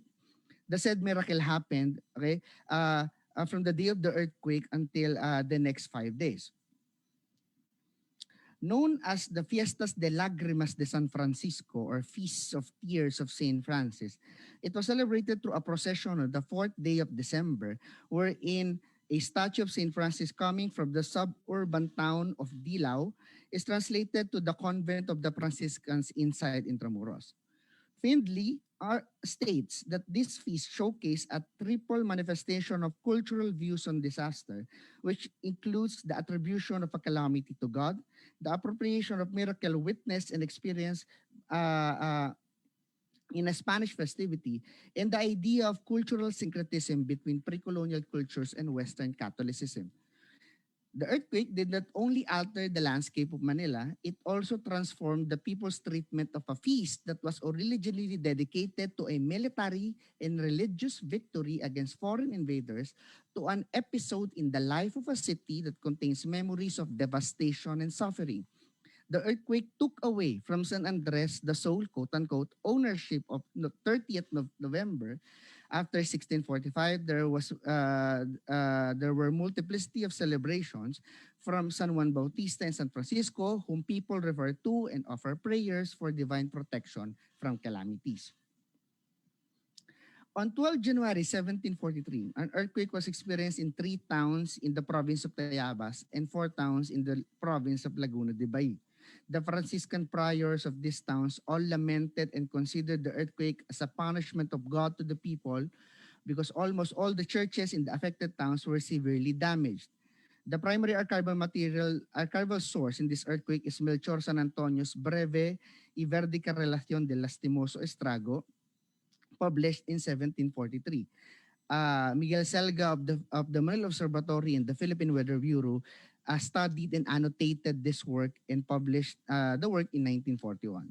Okay, almost all the priests on these towns, Sariaya, Tayabas, Lukban, Nagkarlan, Mahayhay, okay, all lamented that or all considered the earthquake as a form of God's punishment.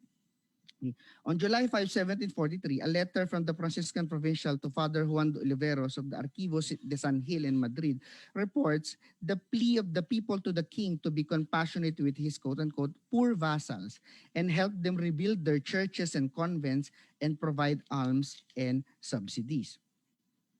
Moving forward, lasting for several months from 15 May to December 5, the 1754 Taal volcano eruption was documented intensively by ecclesiastical officials of various town parishes around the volcano. The materials, mostly by Augustinian friars and Jesuits administering and doing religious work in various towns in the province, are as follows. Francisco Ben Concilio, 1754 report, Manuel Brañas 1754 report, Martin de Aguirre 1756 report, an anonymous report titled Breve Relación de los Horribles Incendios, Tempestades, Huracanes, published in 1756. A report written by a group of Jesuits titled Relación Compendiosa de los Sucedio in Filipinas, published in 1757, and Juan de la Concepcion's brief discussion of the 1754 eruption in his book Historia General de Filipinas. The descriptions of the eruption, primarily from Augustinians Ben Concilio, Braña, de Aguirre, were based on their own personal experience as they served as religious administrators of various parishes in the province. Braña was the prior of the town of Tanawan, de Aguirre was the prior of Taal, and Ben Concilio was an assistant of the prior of the town of Bawan, Juan Albaran.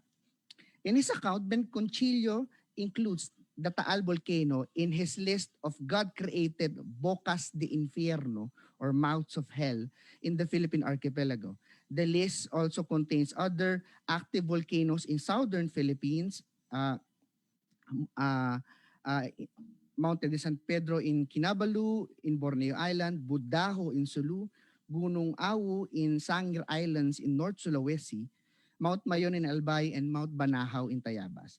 The plight of the natives escaping the ravages caused by the Taal volcano eruption in 1754 was metaphorically described like that of the biblical story of the cities of Sodom and Gomorrah, as people were forced not to look back to their burning and sinking houses, lost properties, and temples and religious houses.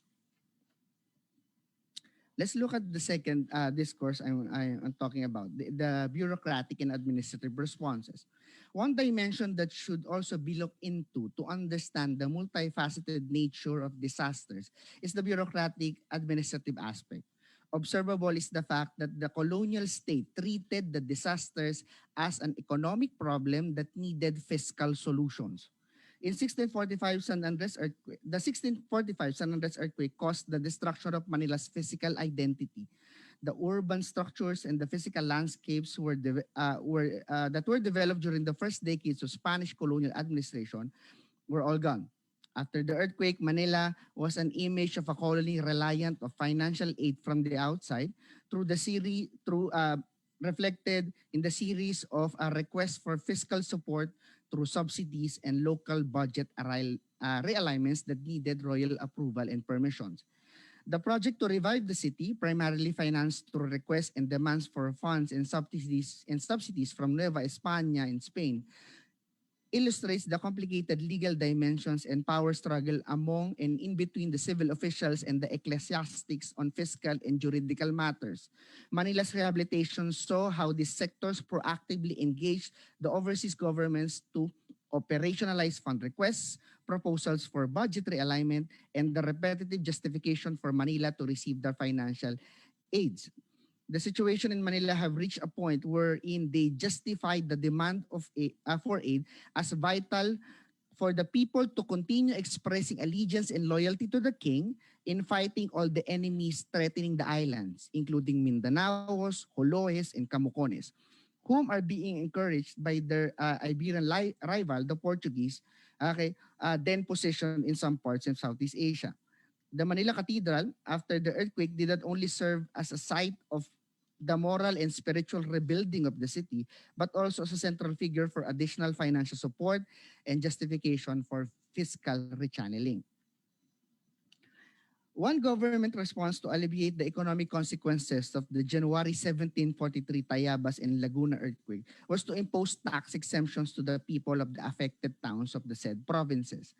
In November 1754, the Audiencia de Manila ruled on the proposal to impose a 3-year tax exemption for the residents of the towns of Mayhay, Lilio, Nagcarlan, and Santa Cruz in the province of Laguna, and Tayabas, Lucban, and Sariaya in Tayabas province.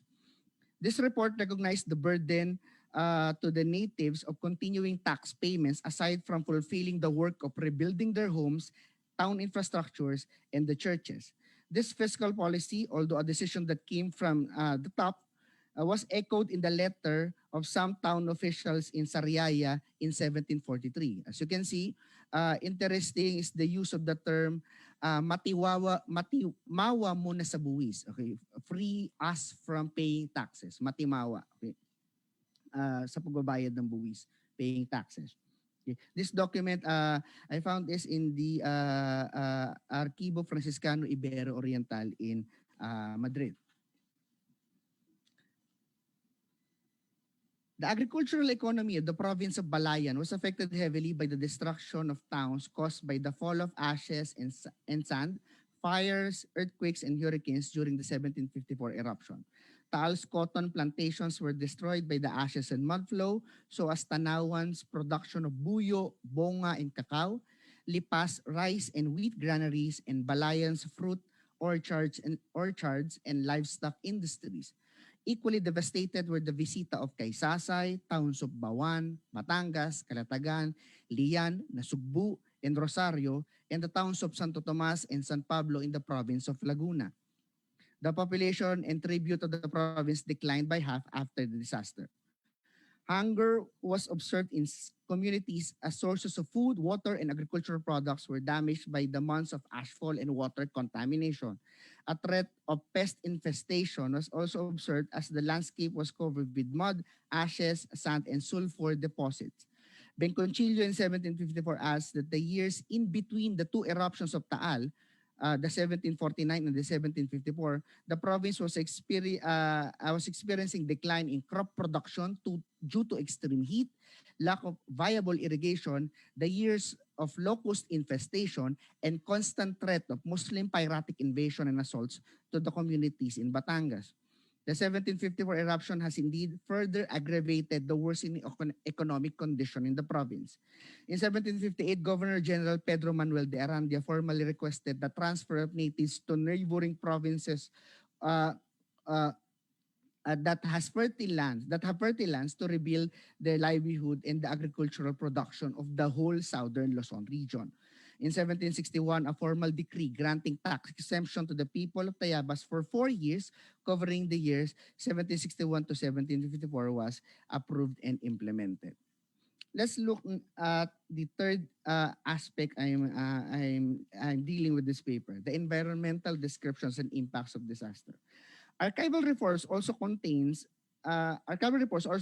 a wealth of environmental descriptions and documentation of disaster. The burgeoning of modern environmental ideas is implicitly reflected in the way chronicles describe the environmental and scientific dimensions of disasters, their occurrence, and the impact to physical landscapes. The predominance of suffering as a collective emotion after the November 1645 San Andres earthquake surfaced a pre-existing problematic and discriminatory mindset of the colonial authorities about the islands and over the natives. Manila, despite its chronicled elegance as a flourishing Spanish territory in the Pacific, was frequently hounded by a lot of natural and human-induced threats. The environment was described as a land of extreme winds and floods, restless land frequented by tremors, and an island full of ferocious animals and barbarous natives. Frequent storms, thunders, and volcanic bursts, piratic attacks, and shipwrecks, and even the Spaniards' paranoia over the rising number of migrant Chinese merchants, or sanglies, in Manila and its suburbs, hounded their vision of a prosperous colony. The earthquake disaster in 1645 removed Manila's structural integrity, as I mentioned, and it surfaced the city's military and economic vulnerability. A year after the earthquake, the Dutch Navy posed a serious threat to the archipelago as the Spaniards' European nemesis was serious in conquering the Pacific colony. The triple problem of the rising Chinese population of Manila, the 1645 earthquake, and the two-year Dutch attacks from 1646 to 1647 was characterized as a form of quote-unquote suffering for the city and the Spaniards. The Banahaw Mountains, though have been quiet and peaceful before the 1743 earthquake, still gave fear and dilemma to some parish priests who have toured around the towns at the foot of the mountain.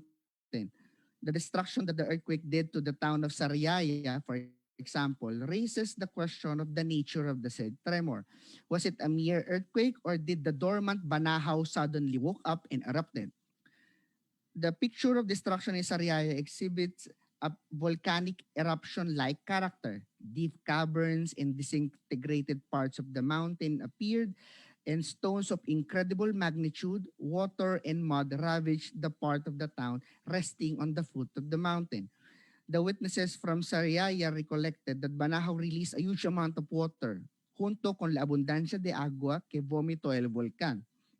In Tayabas, the scenery after the earthquake provides a picture of dislocated terrain caused by the bombardment of stones, trees, trees brushed down from the slope of the mountain, and annihilated communities caused by inundation of water and mud. The water sources of various towns got infected not only of muddy water from the top of Banahaw, but also of blocked and rechanneled rivers due to dislodged slopes and waterways. The epiphenomenal hazard problem of enormous amount of water flowing from coming from the from Mount Banahaw down to the urban towns at its foot push the residents, for example in Sariaya, to proactively do something to prevent any further damage caused by the persistent problem. On March 15, 1743, 2 months after the earthquake, the town officials of Sariaya submitted a letter asking permission to allow them to rebuild the town's church to a more convenient place for the religious friars and the residents. This letter, written in Tagalog, contains not only the mere request to the king, but also the underlying and greater understanding and grasp of the native residents of Sariaya on the physical attributes of their town. In this request, the native officials of the town asked permission to leave the present location of the town and transfer to a low location. As you can see, in Tagalog, aalis din kami ng pagkakalagi ng bayan at lilipat malapit ng ilog ng Hibanga. So they will transfer from one area to another. And this transfer, as you can see in the map, okay, the old town is located here, okay, and the old town is located here, and they will transfer here, okay. This request of transfer reflects a geographical awareness and familiarity of the topographic features of the town. Hibanga River, a fairly smaller river located at the northeast part of the town, is a reasonably safer and more stable location compared to the Lagnas River, which originates from Banahaw and drains out towards the Tayabas Bay. The request stemmed from the indicated perennial problem of overflowing of the Lagnas River, which posed problems to the location of the church, the convent, and the residential areas. Okay. Various chronicles extensively describe the eruption of Taal volcano in 1754 and the destruction it caused to the towns surrounding the Taal Lake. Lasting for several months, the volcano eruption caused two major changes. First, it caused the formation of a new island in the lake, and two, it altered the landscape of the towns surrounding the Taal Lake, comprising almost the whole province of Balayan. Okay? Thus, these two changes shaped the way the disaster was documented and the government responded to this particular calamity. It was one of the most historical disasters of the colonial era as it lasted for a long duration of time, a period of 7 months, and caused great damage to the physical and economic terrain of various provinces in the island of Luzon. During the 1745 eruption, there were many severe earthquakes alongside continuous volcanic activities. There seemed to be a squadron engaged in battle cry nearby the villages as every day, okay, the volcano erupts or releases something from its mouth. Juan de la Concepcion in 1792 describes the period of the Taal's eruption as weeks of constant fury and trembling, extreme darkness and massive ashfall, and ended with furious days of stormy weather. The extent of its eruption was immense that the four elements, okay, of nature simultaneously caused devastation to human villages and human landscapes. As you can see, okay, water ravages the towns near the lake. Okay, the wind was contaminated with ashfall, with ashes. Okay, there are a lot of retrenched areas around the Taal Lake due to the frequent earthquakes, and in the volcano emitted a lot of lava. Okay, metaphorically considered as fire. Okay, by the people who witnessed the said disaster. On May 15, 1754, the people witnessed the lava continuously flowed from the mouth of its main crater, and this continued until the month of November 1754. Okay, so for almost 7 months. Okay, in an account, the flow was characterized as a river or an avenue of fire. Rivers of flames or avenues of fire overflowed from and throughout the enormous boqueron of its mouth. Coming from its deep bosom, raised burning stones of such unusual grandeur and that they could cover a house. For two consecutive nights on June 2 and 3, 1745, Taal Volcano unleashed fire, caused frequent tremors, extreme lightning, and massive amounts of ashes. The 2 days of fury set at the volcanic activities of the Al for the next few months. Prolonged darkness covers the sky of Balayan province, okay, during those months. Moreover, another vital environmental impact, okay, aside from the destruction, okay, impact of the 1754 Taal volcano eruption was the transfer of location of towns or town centers. Historians and archaeologists attribute the transfer of the towns of Tanawan, Lipa, and Taal to the massive physical destruction caused by ashfall, soil erosion, rock flow, earthquakes, and mud flow. Okay, this map is from Hargrove, and he pointed out, okay, the origins of the transfer of the Taal, downtown Taal, from one place to another. And since 1754, the present location. So you can see this, the present location, okay, and the present location. Okay. Furthermore, it is evident in various archival reports that Taal was consistently compared, okay, to the destructive and historically notable volcanoes of Italy, Vesuvius and Etna in particular. Okay?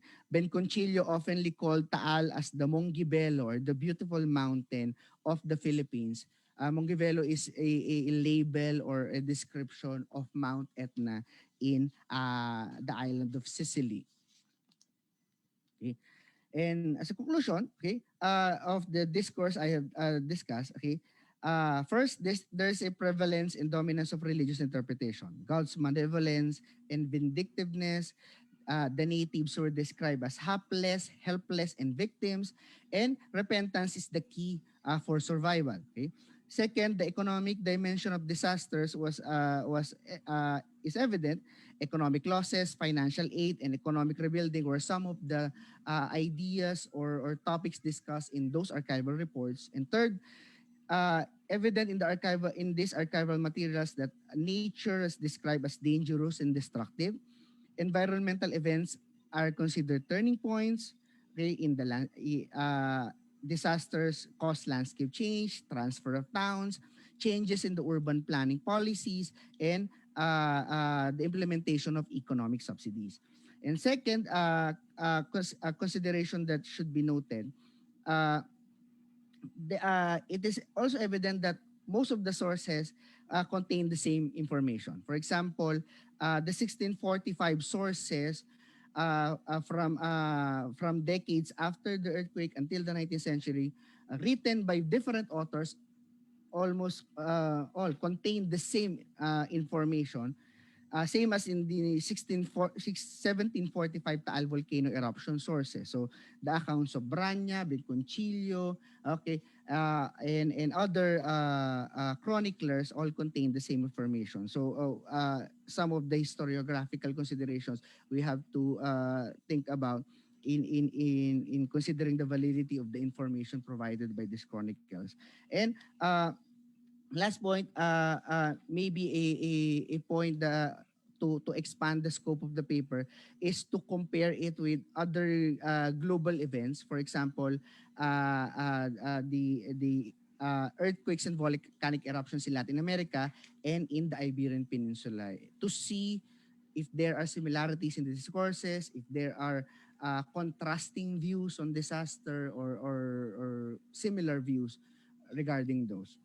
Okay? Muchas gracias a todos. Marami pong salamat. Thank you very much, Kirby. So for this panel, we have four presentations. The papers discuss various forms of knowledge production, from the baybayin script and colonial literature, to grammar and language documentation, to seismological documentation. So we now proceed to the open forum. So some guidelines, if you have questions, you may raise your hand and wait to be acknowledged. Or you can also use the Q&A chat box here in Zoom. If you're watching via Facebook, you may post your questions, as we have members of the Secretariat standing by there. We request that you introduce yourself and your affiliation, and please also indicate to whom you are addressing your question. So I think we already have one question coming from our this audience here in Zoom. We have Max Findley. Max. One moment. Hello. Thank you all very much for those very interesting panels and talks. I especially wanted to ask a question to Professor Alvarez, and I was hoping you could speak more about your focus on geological natural hazards, especially in light of the way Fayol linked the 1645 earthquake and the Dutch invasion. And I think more specifically, is there a value in maintaining a distinction between geological hazards and, for example, the meteorological hazards like typhoons or the cascading hazards, when the source material, as you indicated, is not always maintaining these distinctions? Thank you. Okay, so I think your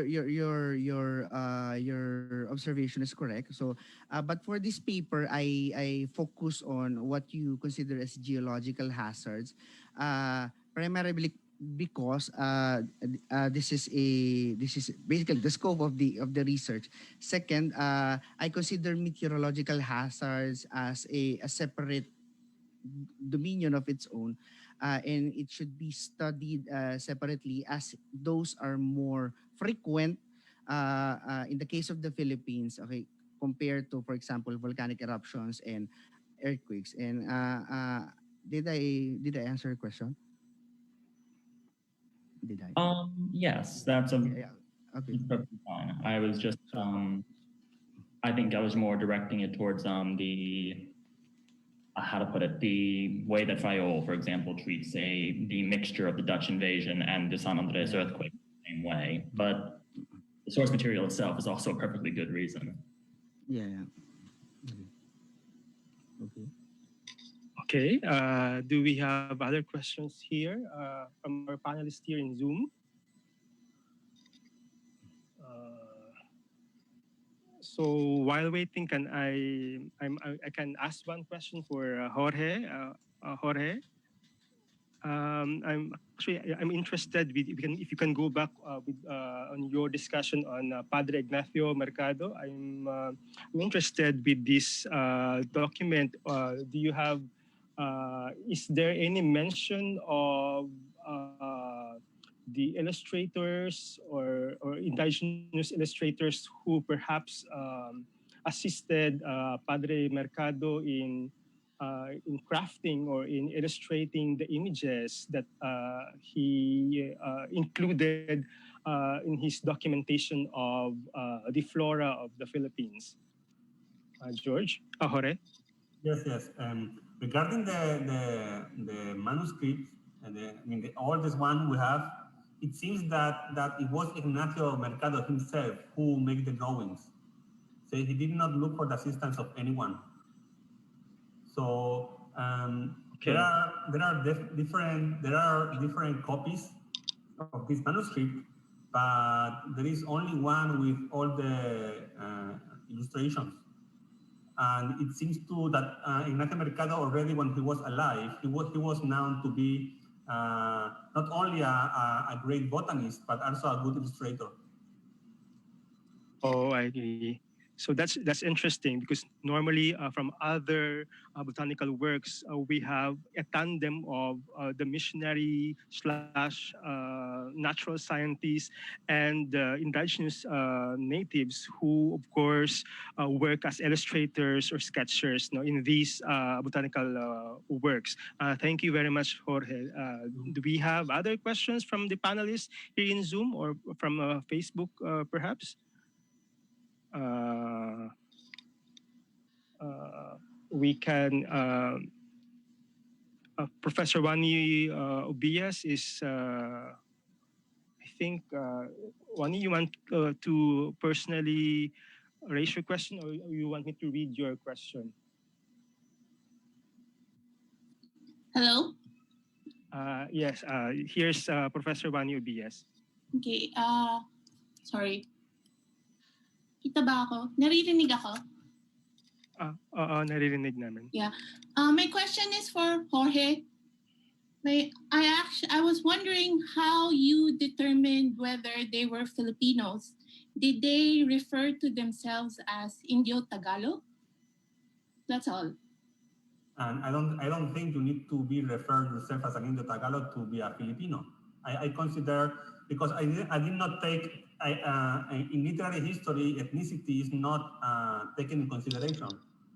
When we take in consideration is that the word was produced here by people that was born here, no matter if, so I think I show up, some of them were purely Tagalogs.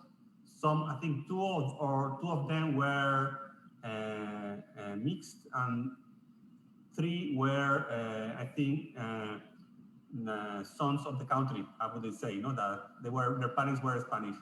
Yes. Okay, thank you.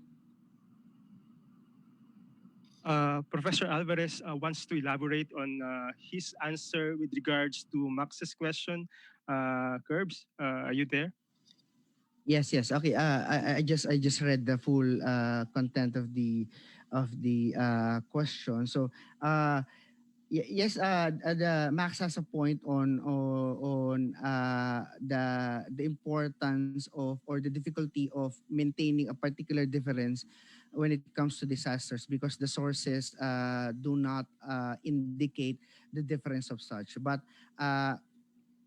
as my paper's approach is based on my paper, based on my research, I tried to document, to focus it on the geological disasters, earthquakes and volcanic eruptions, and consider or not talk about the meteorological disasters and their epiphenomenal disaster, into the epiphenomenal hazards they brought, because I think it needs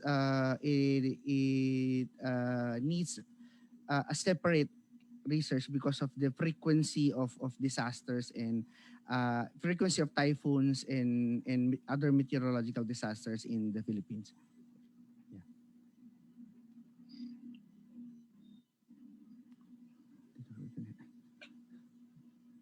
Okay. So let me just go to our secretariat if there are questions from our Facebook viewers. Okay, we have one question from Grace, Dr. Grace Concepcion. Yes, Grace? Hi, can you hear me? Yes, Grace. Yeah, my question is for Professors Miguel Blasquez and Melchor. You might have mentioned it in your paper. I may have missed it. Regarding the missionaries who learned the native languages, when were they considered competent enough um, to go and preach? Did they have any exam um, or anything, any requirement that they had to satisfy? Thank you. Do I reply, Gillian? Yes, I think so. Well,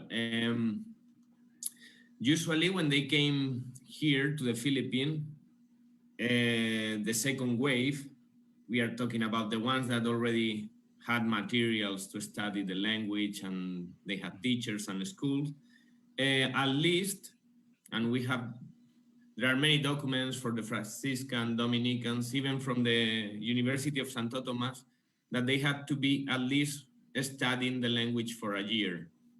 They don't say anything about exams, but at least and knowing how rigorous they were in their study, because for example, there is also an account for a school in Peru that apparently they spend more than 5 hours a day learning the language, doing translation, writing, and also spending some time talking and speaking with the natives. So what we know is that 1 year, but as I said before, when they were assigned to the island, they already started. There are also accounts that said that testimony that they already started learning during the trip.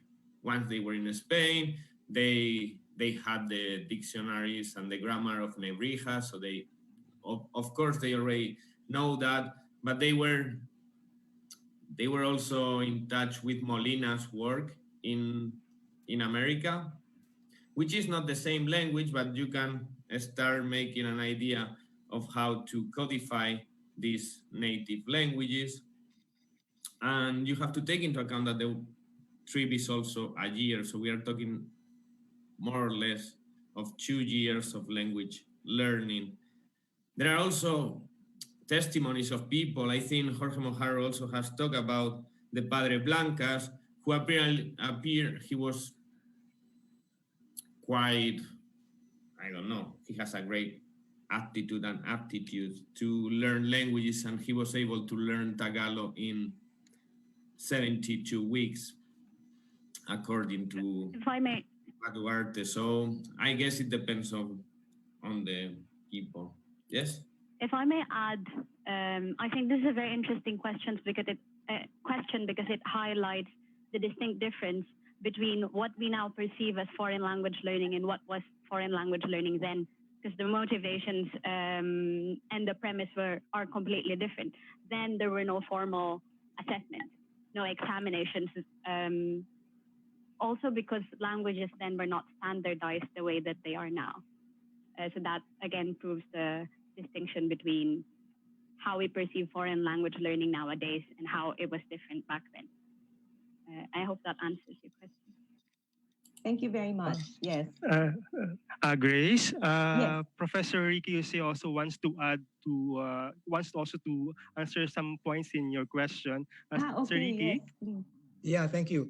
In the USD archives, there are the acts of the Dominican chapters, and the Dominicans had representatives to meet every 2 or 3 years in Manila to discuss the placement and assignment of the priests.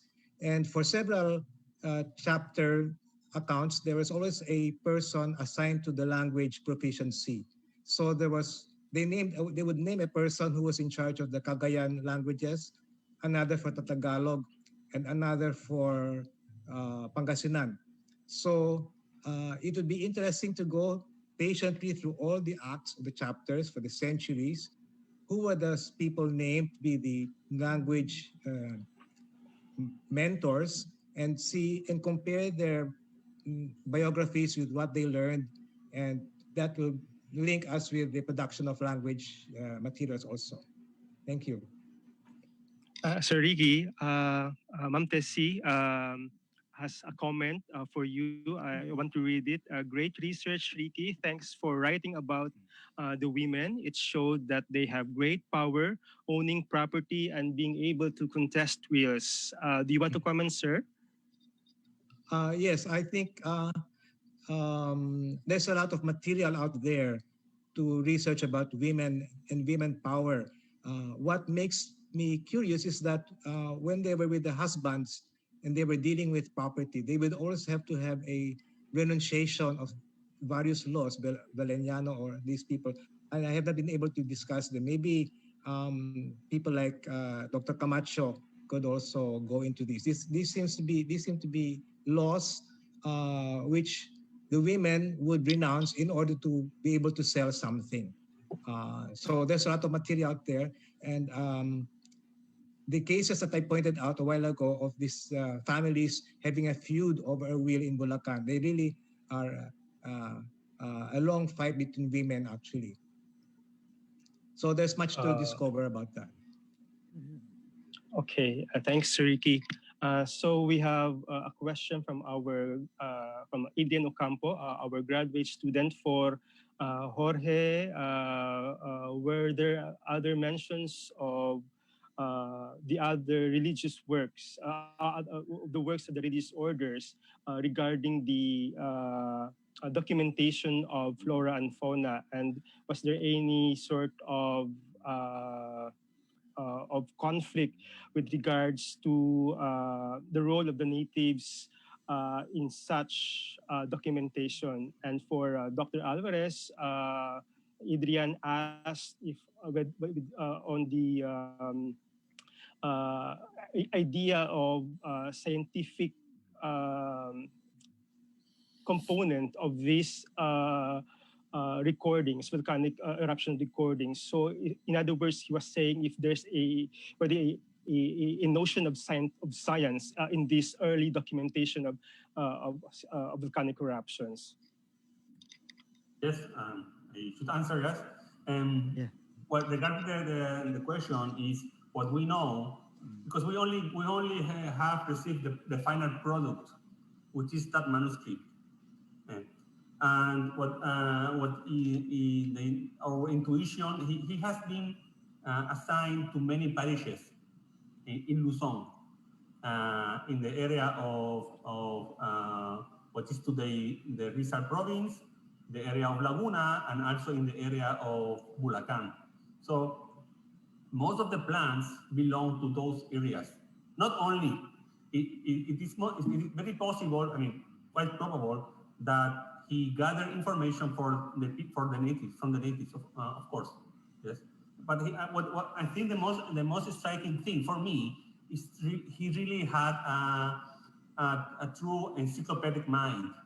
You know, he had a very systematic way of classifying the plants, yes, and he had a really, let's say, a scientific aim, no, when producing that. And there is a scientific part on that work, but there is also a useful part, no. He wanted to provide, you know, at the end of 17th century, when and no, they don't have the modern medicine, so you know, having a compilation of the medicinal capacities of the plants was crucial, right? So yes, I mean, we know, we suspect that he gathered information from indigenous people, from the natives, and so on, but we only have received the final product.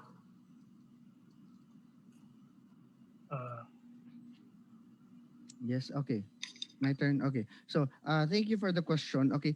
One importance is that despite its religious, its defaultly or despite its fundamentally religious character, most of these accounts or these reports can also we can also extract scientific information. So, and my personal reading of this document is that it really contains modernist narratives of the environment, on the perspective or relationship religion and the environment. So it's really a these documents or chronicles are really modernist in nature.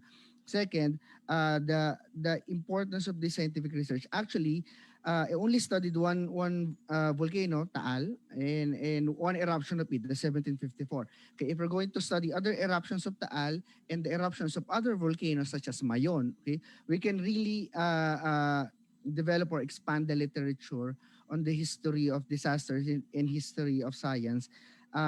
In fact, Miguel Selga of the Philippine Weather Bureau or the Manila Observatory already started the annotation of these works.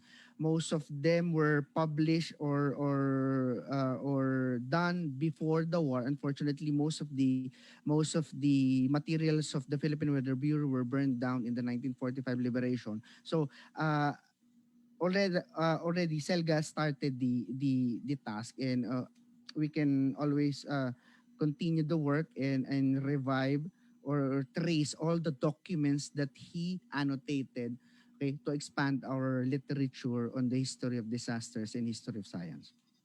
Okay, with that, we end panel 3 of this afternoon's conference. I would like to thank Professor Jose, Professor Moharo, Professor Blasquez, Professor Melchor, and Professor Alvarez for presenting their research in this panel.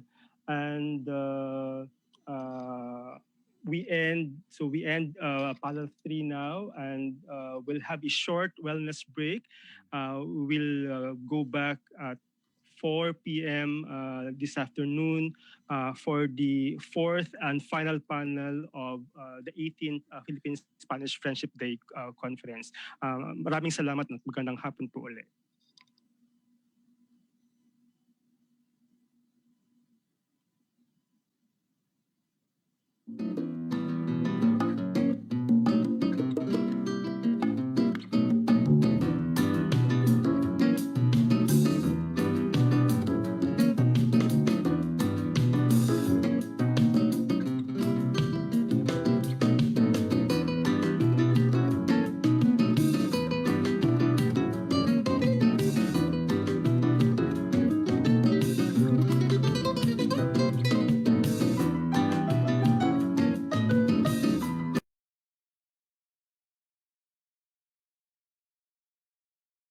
In the last 500 years, Filipinos have fought for freedom, unity, and equality.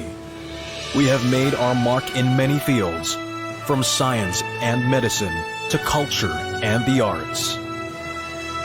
We are beacons of creativity, resourcefulness, resiliency, and compassion. In 2021, the Filipino people will join the world in commemorating one of the greatest achievements of mankind, the first circumnavigation of the world. We celebrate this historic achievement by bannering an important message. Over adversity and struggles, we shall triumph, putting humanity first, always.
Sarili lang, pakisama't bayanihan. Subukan nating isulong at ligawan ang magandang bukas. Ikaw at ako magkasama tayo sa lubungin ng kinabukasan.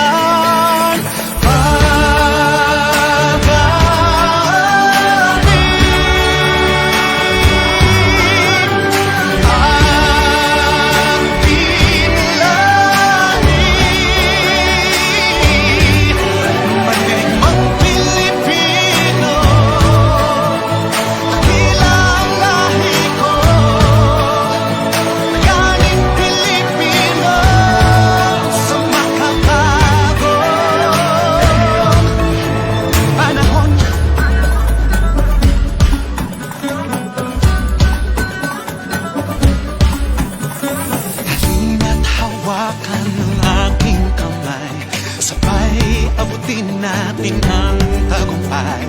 Patuloy lang tayo sa pagpapanlay. Tiwala sa Diyos ang sandat at gabay. Subukan nating isulong at ligawan ang magandang bukas.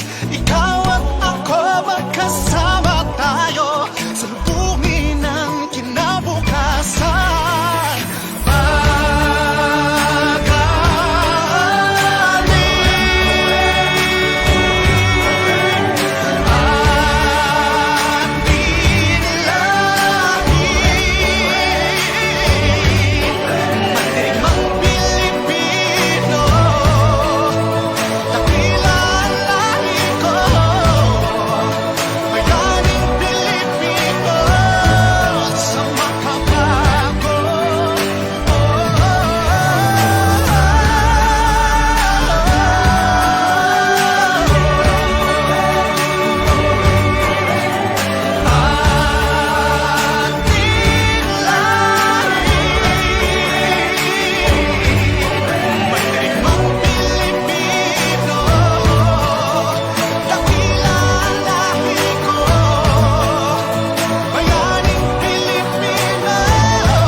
To the fourth panel of the 18th Philippine-Spanish Friendship Day Conference.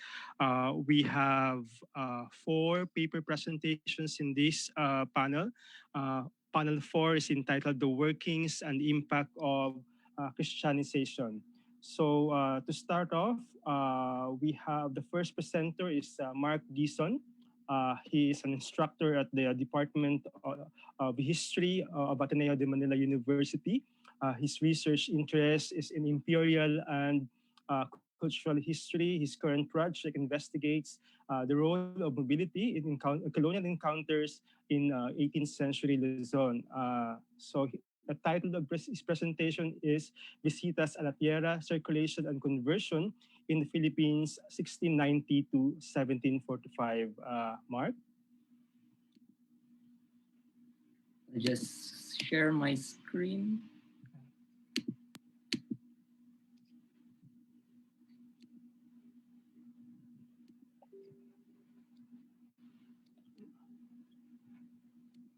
So today I'll be talking about the Visitas a la Tierra, and I'll be looking at 2 specific phenomena. I'm looking at movement and the importance of movement and how the Hispanic monarchy actually operated, and also how this was also important in how a lot of indigenous communities built their kinship ties with one another. It was through the circulation, and it was overlapping these two events that actually contributed to the conversion at that time in the 18th century. So I think when we usually, at least the way I was taught when I was years ago, when I was taking history classes, usually the obsession in Philippine histories tend to be with the reducciones. And to a certain extent, it's understandable why we would focus on the reducciones, because it's an important concept in Philippine history. But at the same time, when you look at things from the concept of the reduction, you tend to miss a lot of things. And one of the things that you tend to miss is the movements of people. And whether it was the Hispanic monarchy or the indigenous communities, there was actually a lot of movements. And I think these types of movements are not usually captured when we tend to focus own barangays and reducciones. So one famous example would be, if you look at the Hispanic monarchy, so first of all, I'll discuss the Hispanic monarchy, and then eventually, as I give the examples, I'll also discuss how indigenous communities built their sense of kinship ties. So if you look at the Hispanic monarchy, especially in the early modern period, it's very, very different from the way that we conceive of the state today. I think sometimes the difficulty in history is we tend to think in terms of the modern nation state, but these modern nation states did not exist in the early modern period, in the 16th to the 18th century. For example, this idea of the king, for example, is what the center of the realm was not the capital city, but it was actually the king, that the kingdom traveled wherever the king went. And you have this very famous quote from Charles V, an emperor needed no other residence than his saddle. Charles V was very famous that he traveled to all of his different realms on his horseback, and he has his royal court, the entourage that followed with him. And at the end of the day, the kingdom was with the king. The king was the center of the realm. And of course, this brought up a lot of problems in the 16th century. As we all know, with the expansion in the overseas, in the Americas and the Philippines, as far as I know, none of the Spanish monarchs in the early modern period ever visited the Philippines. So how do you do this? And this is where the visitas come in. It was a common practice at that time that they had officials or subordinates who did the traveling for the monarch. And it was a form of royal control. It was to ensure that royal officials were in the distant areas, in the frontiers, distant provinces, were following the rules. And in the case of the Americas and the Philippines, it was to ensure that there were no abuses being committed against the Indios. So in theory, these inspection tours, especially in the case of the Philippines, the most formal one was actually carried out by the Audiencia. In theory, that the visitas del tierra, or these inspection tours, were supposed to be carried out every 3 years, depending on which ordinance or rules you're looking at. But in theory, that was the main point of it, because the monarch couldn't do it. So the most senior member of the Audiencia was supposed to visit the provinces every 3 years. If you look at the records that they actually carried out, it was mostly for finance, just to make sure that the tribute lists were up to date, so they were collecting the right amount of tribute. So very, very economic. And the other one was justice. They were usually investigating the different colonial officials in the provinces just to make sure they were following the rules. It was a form of royal control to make sure these distant officials were still under the control of the Hispanic monarch. But although those were the main functions of the visitas, of these inspection tours, at the end of the, as I'll make an argument, one of the side effects of these inspection tours was also conquest and conversion, although in some cases this was not the main goal of these tours. It was also one of the things that emanated from these tours at that time. And these visitas salatieras were not isolated incidents.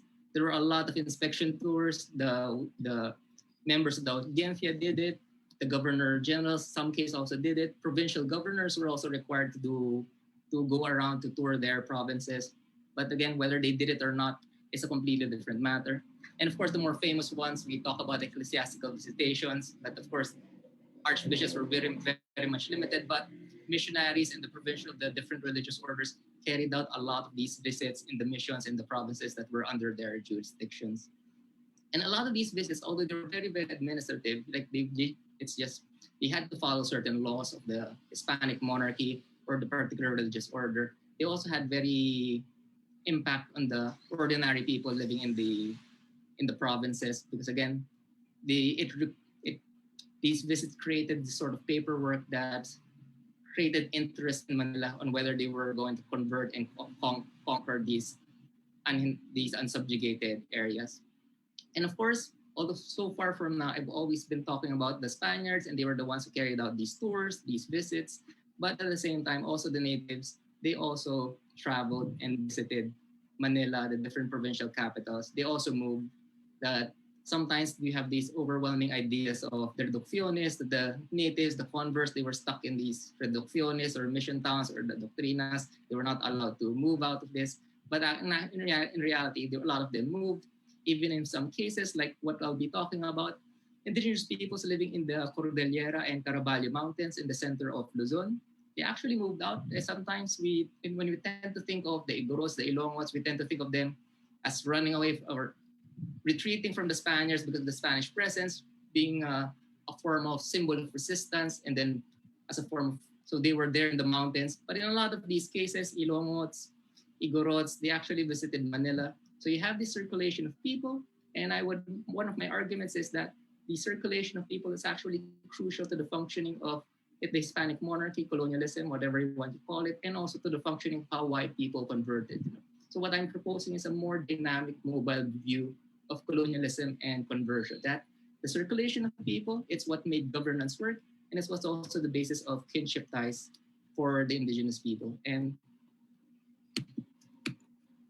so one of the, if you look at the visitas a la tierra, I think this has been studied by other historians, there were hardly any visitas a la tierra inspection tours from, I think in the 1590s, maybe there were 3 at most, from 1600 to 1690s. As far as we know, there were none. No, there are no records of any of these inspection tours, although in theory, they should have done it every 3 years. But starting in the 1690s to about 1710, there was a plethora of these inspection tours being carried out throughout Luzon and the Visayas. And one of my arguments is, if you look at this situation, so you have these many visitas in the 1690s and the 1700s. Then what happened in the 1700s, in the early 1700s, you have more conversions of the indigenous groups living in the Cordilleras and the Caraballo. And why did this happen? Because in some cases, when the visitors, when the inspectors were actually going to the provinces, they would get reports from the missionaries, from the provincials of the different religious orders, telling them, well, in the frontier there in the mountains, there are actually a lot of animists and apostates. So this would become part of the reports, and eventually these reports would pique the interest of the officials in Manila. They'd send out a royal order allowing the conquest and the conversion of the people in the animists and the apostates in the Caraballos or the Cordillera. And eventually you can see that if you look at a lot of the missions in the 1700s, they would actually cite these royal decrees from the 1690s. So I'll give one example of this, 2 examples. One is the Italons who were living in the Caraballos at that time. And again, Italons, I'll use the term that they use in the documents, but some anthropologists have said the Italons are Ilongots, so Ilongots, Italons. You can probably interchangeable, but I'll use Italon for historic purposes. So the Italons were being courted by the Augustinian missionaries in the early 18th century. And they didn't particularly want to convert because they heard these stories that if you converted, you had to pay the tribute, you had to do these polos y servicios, all of these labor. So of course, who would want to convert? So they were reluctant to convert. But eventually, the Augustinians were persistent, and then eventually the Italon chief said, well, we'll reconsider converting if you bring us to Manila. Bring us to Manila, and then we'll talk about it. And the Augustinians said, well, if that's what's needed, then okay, let's go to Manila. So I think about a group of 24 of these Italon chiefs went to Manila, accompanied by the Augustinians. And again, just to provide this contrast, the Italons, completely, at least in appearance, different from the lowland Christians. They were in their loincloth, they were in their hat made of leaves, they had their bows and arrows. And I think a lot of the communities in the Caraballos at this time were actually headhunters. So these were the people who were going to Manila at that time. They wanted to go to Manila because they were considering whether they were going to convert. And eventually, so they traveled there to Manila. They were in the convent of the Augustinians in Tondo. And they were dressed in the Spanish style because the Augustinians didn't particularly like they were quote unquote naked. So they were dressed in the Spanish style. They were given a lot of money. They were given money. So they were feasted there. And at that time, it was the Feast of St. Augustine. So a lot of the Augustinians were actually in Manila, Tondo at that time to celebrate the festivities. They were welcomed there warmly. And eventually, they met the Governor General of the Philippines and the Archbishop of Manila. They even kissed the Archbishop's hand, and the Archbishop gave them gifts. And so besides this meeting with the Governor of the Philippines and the Archbishop, they stayed more than a week in Manila. They explored the city. They visited the churches. They participated in the Feast of St. Augustine. They went out to the market to buy goods from the money that was given them. And eventually, when they had to go home to the Caraballo Mountains, the provincial Augustinians ordered the people that, on their way home, they should be housed along the way because it took a few days to get back home. And on the way home, they should also be lavished by gifts. So eventually they go back to the Caraballo Mountains and they talked about the amazing things that they saw in Manila, the good treatment that they received while they were in Manila. And to a certain extent, the plan worked. They go to chiefs, eventually decided to convert.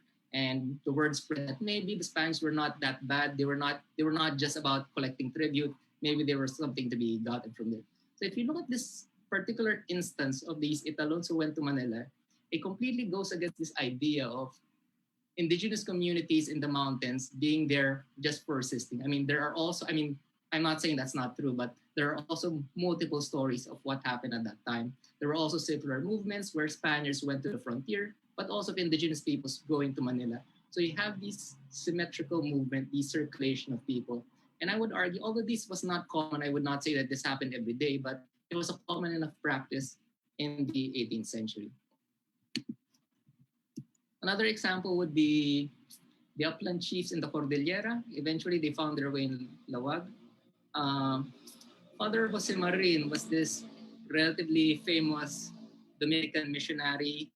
He was famous for his trailblazing journeys in the Caraballos in the Cordillera. And in one instance, he crossed the Cordillera Mountains the hard way from Cagayan to Ilocos because he was on this path-breaking mission. So that was what he did. While he was traveling across the Cordillera, of course, he encountered a lot of some upland communities and he tried to convert them. And some of them said, okay, we're interested in converting. So they actually accompanied him all the way to Lawag. And while they were in Lawag, it was by chance a member of the Audiencia of the Philippines was on a inspection tour and the guy was in Lawag at that time. So what happened was the Spanish official welcomed them, gave them gifts. The Spanish official stood in as their godfather in baptism. So you see these multiple mobilities, the Dominican missionary moving from Cagayan to Ilocos, the Cordillera chiefs moving from the up mountains going to Lawag, and then the Spanish official from Manila going to Lawag because he was on an inspection tour of Pangasinan in Ilocos at that time. So although these are the more extravagant trips that people went to the capital cities like Manila and Lawag, you can make the argument that similar circulations occurred at a smaller level in the missions as well. And this was very common, like missionaries would go to the uplands and then some of the animist traders would go to the lowlands. Some of the converts would act as intermediaries. The relatives would also cross between the uplands and the lowlands. So you have this circulation of people in the countries, in the missions, going from one point to another. And the argument here is that reciprocity was a foundation of kinship for a lot of the communities. That, for example, I visit your home, I also invite you to my home. I invite you to my feast, you also invite me to your feast. So these smaller circulations of missionaries, converts, animists from the uplands to the lowlands, this was actually how they built their rapport with each other. And I think this sometimes, I think one of the problems with the reducciones is that the reality of the case is that a lot of the towns were small and very dispersed in the 18th century. So circulation was a basic fact of life. If you look at how missions were set up, a lot of the missions, they were they tried to ensure that the headquarters of the mission was at the very center so that it would be easy for the missionary to visit the different towns in the area. Because usually in a lot of these cases, they had a difficult time asking the new converts to move to the main town, to the headquarters. So we probably all know this, the regular visits, you have the missionaries would go on a tour pastoral visit of the whole mission, and it would take 2 weeks to visit all of the towns of the mission. And then once the one missionary arrived, another missionary would leave because it takes 2 weeks to do things. And if you look at these visits by the missionaries, these pastoral visits, they're for very, very doctrinal reasons. They had to baptize people. They had to conduct the sacraments, hear confession. But at the same time, maybe unintentional, maybe intentional, these visits, this constant visit was actually what built up kinship ties and rapport between the people, and including the non-Christians. For example, if you look at certain communities in Baler, when missionaries skipped certain towns, they were going on these rounds, they were visiting certain towns, and then some towns were skipped, And then they would receive complaints from these skip towns. They would say they were jealous. Why didn't the missionary visit them? And in some of these cases, non-Christian towns would also complain on why the missionary doesn't visit them. And I think they also very, very particular. They wanted particular priests to visit them. The priests who already visited them before, they want that priest to visit them again because of the previous personal ties that was already built up. So circulation created these affective bonds between the house and the guest. And of course, we know from Philippine history and Philippine culture, feast, the gift giving, the show of affection were very, very important in these occasions. And in some cases, for example, there were if you look at some missionaries, they would actually say, well, if you wanted to convert people to get the Indians to your side, it's actually very easy, give them gifts. They're very, very materialistic. If you want to get your way, just give them gifts. But which some missionaries do mention it, but at the same time, other missionaries would mention, well, actually, the gifts are not that important. It's actually how you treat people, because a particular missionary would say, you know what, in some case, I didn't have anything to give them, but as long as I showed them kind and gentle treatment, they were actually very receptive to the things that I would propose to them. So again, these creation of effective bonds between the people made these circulations possible, and circulation also strengthened these effective bonds. And it was not just the missionaries who were initiating this. In a lot of these cases, the indigenous people also welcomed the visiting officials. Like, for example, a Spanish widow of the Audiencia was on a visit. He was visiting a particular mission in Pampanga. And while he was there, the chiefs from the upland communities actually went down to visit them and to welcome them. For some reason, a lot of these indigenous communities, they knew that when the officials would be visiting, and they knew these officials were powerful people, that these were special occasions. And in some of these cases, they actually took advantage of this case because they knew that these were important people. They showed them respect and hospitality because in some of these cases, they knew that they could get some benefit from them. So I'll end this talk with one last example. You have these Igorots. The provincial of the Augustinian was doing his inspection tour of Pangasinan and Ilocos. So he was there in Agoo. And it so happened that, I don't know how the Igorot chiefs knew it, but they went down the mountains and they intercepted the Augustinian provincial in Agoo. And what did they do? They complained about the alcalde mayor, about the governor of Pangasinan. Why were they complaining about the governor of Pangasinan? It was because the governor of Pangasinan implemented a new rule. He said that from now on, it will be illegal for Christians to trade with the Igorots because the Igorots were not Christian. And technically he was right. There were some laws or ordinances that prohibited trading between Christians and non-Christians. And the second thing that the governor of Pangasinan did was he threatened the Igorots with a military raid. So by that time, the Igorots were scared. So there were no Igorots in Agoo at that time. So the provincial of the Augustinians was on a visit. The Igorot chiefs went down to complain to him. And then they were basically negotiating. They mentioned all of these complaints and they said, maybe we want to convert. So what do you do? So eventually the Augustinian provincial, this was his advice. He said, you should present your petition yourself to the Governor General. Go to Manila and present your petition in person to the Governor General. And that's what they did. So 6 Igorot chiefs went to Manila. They met up with the Governor General of the Philippines, who agreed with the 6 Igorot chiefs. He lifted the ban implemented by the Governor of Pangasinan. And he also overturned the decision on the planned military campaign. He said, no, this military campaign will not be carried out. So eventually they were there. They got what they wanted eventually. And the 6 Igorot chiefs also got baptized in Manila. They were some of the prominent Spaniards in Manila stood in as their godfather. And the story does not end there. So it's a nice story. They got what they wanted in Manila. And eventually they had to go back to Agoo. But before they entered the town of Agoo, the Augustinians staged their entrance. They said, before we enter, we'll prepare your entrance. So before they entered, the Augustinians dressed the 6 Igorot chiefs in Spanish-style clothes. They had their canos of office that the Governor General gave them. And they were also put on horseback. So you can imagine the way that the 6 Igorot chiefs entered. So they go to Manila, get the petition that they wanted, and then they entered the Go in a procession in this march, dressed in Spanish clothes with their canes of office from the governor on horseback, accompanied by the AGOA officials. And of course, then once they arrived in Agoo, people were amazed by the event. It was an occasion, and they heard the people in Agoo, including some of the Igorots who came back to Agoo. They said they heard the magnificent stories about Mindanao, about Manila. And of course, since the 6 Igorot chiefs already converted, the other Igorots were much more likely to convert. So if you look at the circulation, the reciprocal movement, it was actually very important. You can see this in how Italong, Ilongos, Igorots traveled to Lawag and to Manila. Missionaries traveled to the mountains. Governors, the oidores went to the different provinces.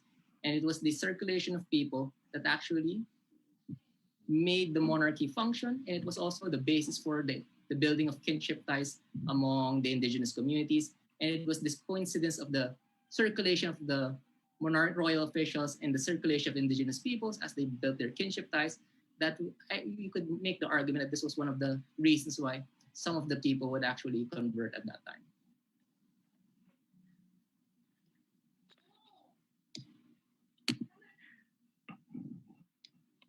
All right. Thank you. Maraming salamat, Mark. Very interesting insights on the aspects of conversion in early Spanish Philippines. We move now to our second speaker. Our second speaker is Professor Grace Lisa Concepcion. She is an assistant professor of history at the University of Asia and the Pacific. Her dissertation focused on the rise and development of pueblos in Laguna de Bay, a region outside of Manila from the late 16th to the mid 18th century. Her current research focuses on the natives in the Philippines in the 7th century.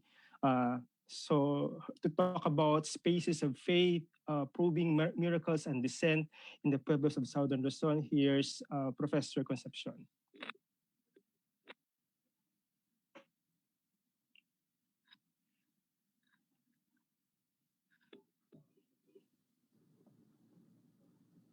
Good afternoon to everybody.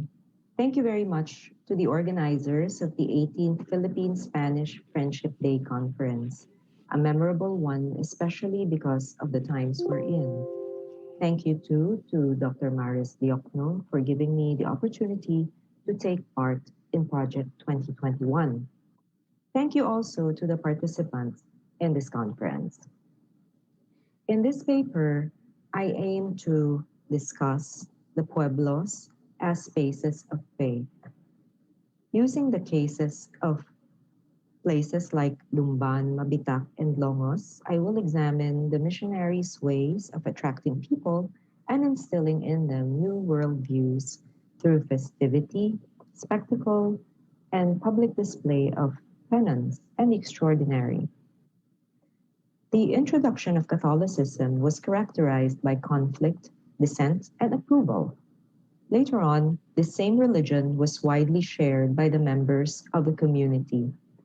The accounts of the beginnings of Lumban, Mabitac, and Longos show how the pueblo became the context of religious life. Moreover, they elucidate the way Christian practices were gradually established in the pueblos and adopted by the natives.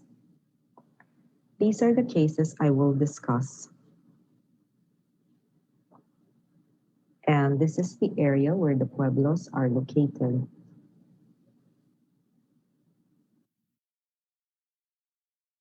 Now let's begin with Lumban.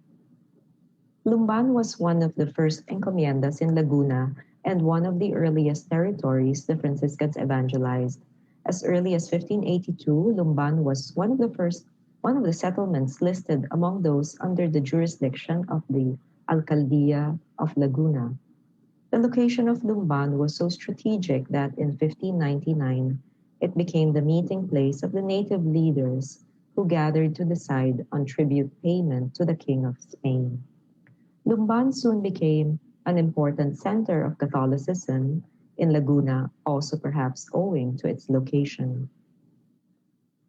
The main source of the account is the chronicle of the Franciscan missionary Fray Antonio de la Llave, one of the first chroniclers of the order in the Philippines.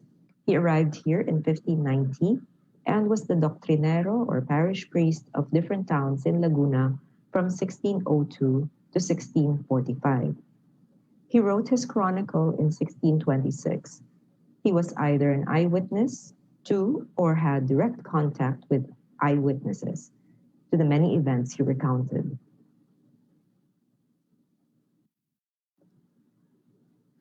Before Lumban became a center of Catholicism in Laguna, the missionaries and the natives had a violent encounter about religious practices at the close of the 16th century.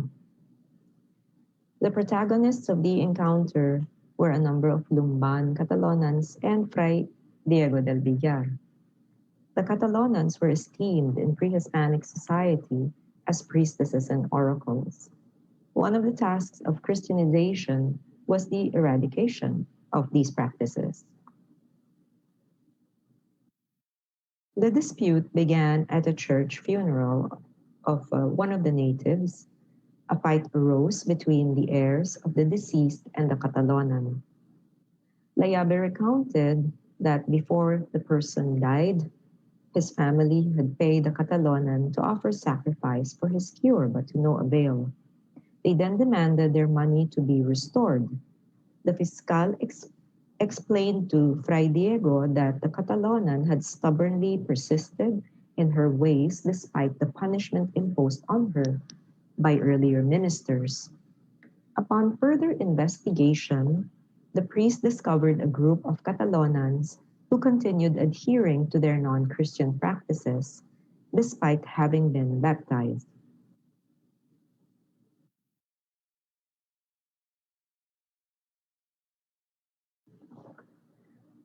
The priest gathered all the Catalonans, and he burned all their images and had the leader and others taken to be flogged. He then ordered the Catalonans to live by themselves in a barrio and to dress in yellow to be recognized. He proclaimed publicly that they had engaged in witchcraft and idolatry. Now the reaction was some Catalonans went to complain to the Bishop of Manila, who sent a dignitary to Lumban to examine the case. The Manila Church Authority thought that the friar had addressed the problem accordingly and ordered the women to carry on with the penance that Fray Diego had imposed on them. The head of the Franciscans then ordered another priest, Fray Miguel de Talavera, to preach at the Lumban Church on a feast day. In his sermon, Fray Miguel talked about the evil of idolatry and the gravity of the offense the Catalonans had committed, especially serious because they were already Christians. In the middle of Fray Miguel's preaching, three priests, the Franciscan provincial, the parish priest of Lumban, and another friar, entered the church, flogging themselves. They were covered with ashes, shirtless, and had a rope tied around their necks. According to Layabe, it was such a wonder to behold, and with what the preacher said, many tears were shed. And one of those Catalonans, the most superior, touched by God, standing on a bench, tearfully, publicly declared and confessed her fault and the deceit of the devil, and offered her gold so that the father could restore whatever damage she was obliged to restitute. Shortly after the incident with the Catalonans, Lumban witnessed the big Eucharistic procession on October 8, 1600. On that day, 44 Franciscan and Augustinian friars from Laguna and Tondo attended the ceremony in Lumban. The Eucharist was raised accompanied by the firing of arquebuses and muskets and the playing of hornpipe. 4 choirs from different towns sang in the ceremonies. There were 4 elaborately decorated altars depicting martyred saints and other symbols. Each pueblo of Laguna took charge of an altar. The priest delivered a sermon in Tagalog, about the importance of the Eucharist. 3 plays on religious themes were staged by natives of Lumban and Pangil. The last play was about the Last Supper, depicting Christ and the apostles, directly related to the Eucharist. What we learn from the 2 incidents in Lumban is the skillful use of imagery and spectacle which the friars employed to convert the natives to Christianity and to teach Catholic tenets. The public penance of the friars and the public humiliation of the Catalanans were part of the same pedagogical method that highlighted the belief on the impact of sin on the whole community. The sermon on idolatry, accompanied by the entrance of the flagellant friars, emphasized the seriousness of the offense. This vivid imagery of bodily sacrifice and festivity did more to teach Catholic tenets than words could. The pomp and revelry of the 4-day procession that brought together people from as far as Manila and from different communities in the Laguna province were nothing but a festive expression of the church teaching on the Eucharist and the presence of Christ in that sacrament. Public celebrations of feasts and penitence took place in community, hence the collaborative nature of these events. These celebrations aim to express significant values in extraordinary ways. Both the public display of repentance and the lavish celebration of the entrance of the Eucharist at Lumban were aimed at making everybody understand the significance of these teachings and their central place in Catholicism.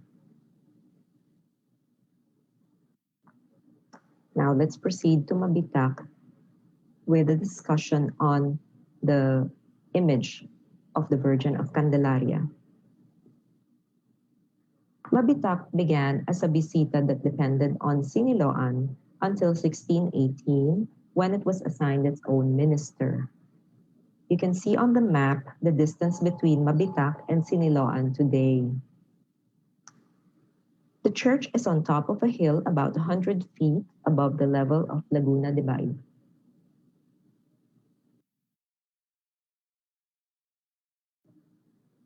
The image of Our Lady of Candelaria was carved upon the order of Alferez Don Cristobal de Mercado around 1599 to 1600.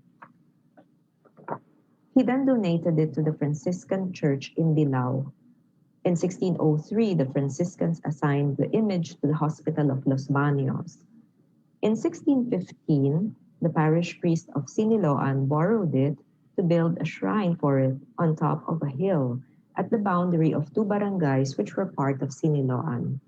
He wanted to use the image to attract these villages so that they could dwell within close range of each other.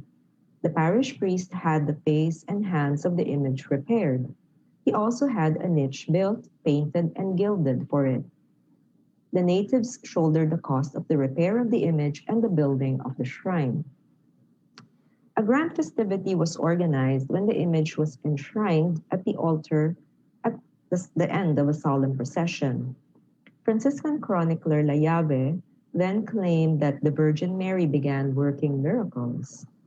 Once the people of the neighboring barangays learned about the power of the image, they began moving their settlement close to the church. Devotion to the newly installed image of Candelaria spread rapidly, and natives from other towns began flocking to the shrine. When the Franciscan provincial ordered the image to be transferred via a procession to Siniloan, the devotees opposed the order because, according to them, they had left their old houses and land because they had grown fond of the image, which they even had repaired.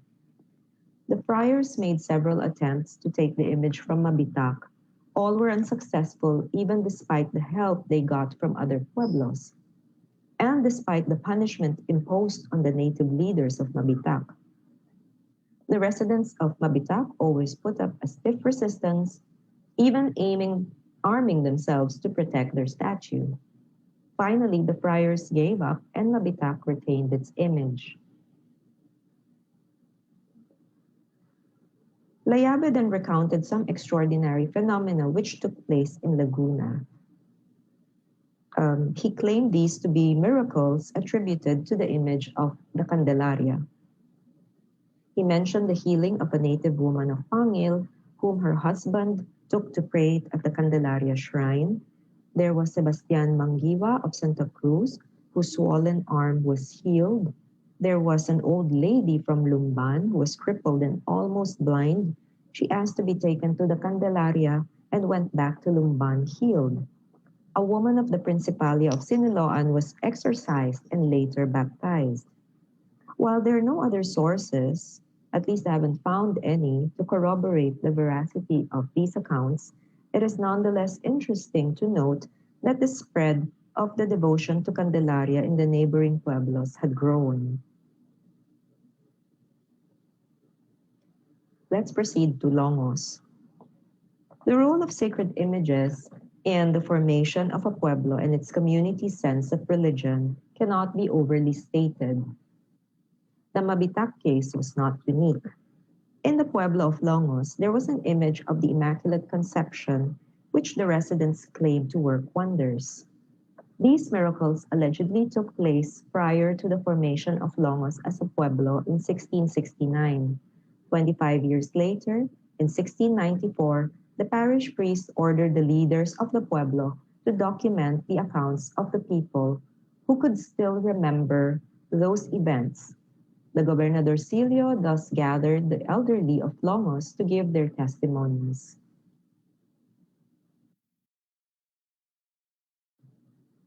Longos is situated between the eastern coast of Laguna de Bay and the mountain of San Antonio.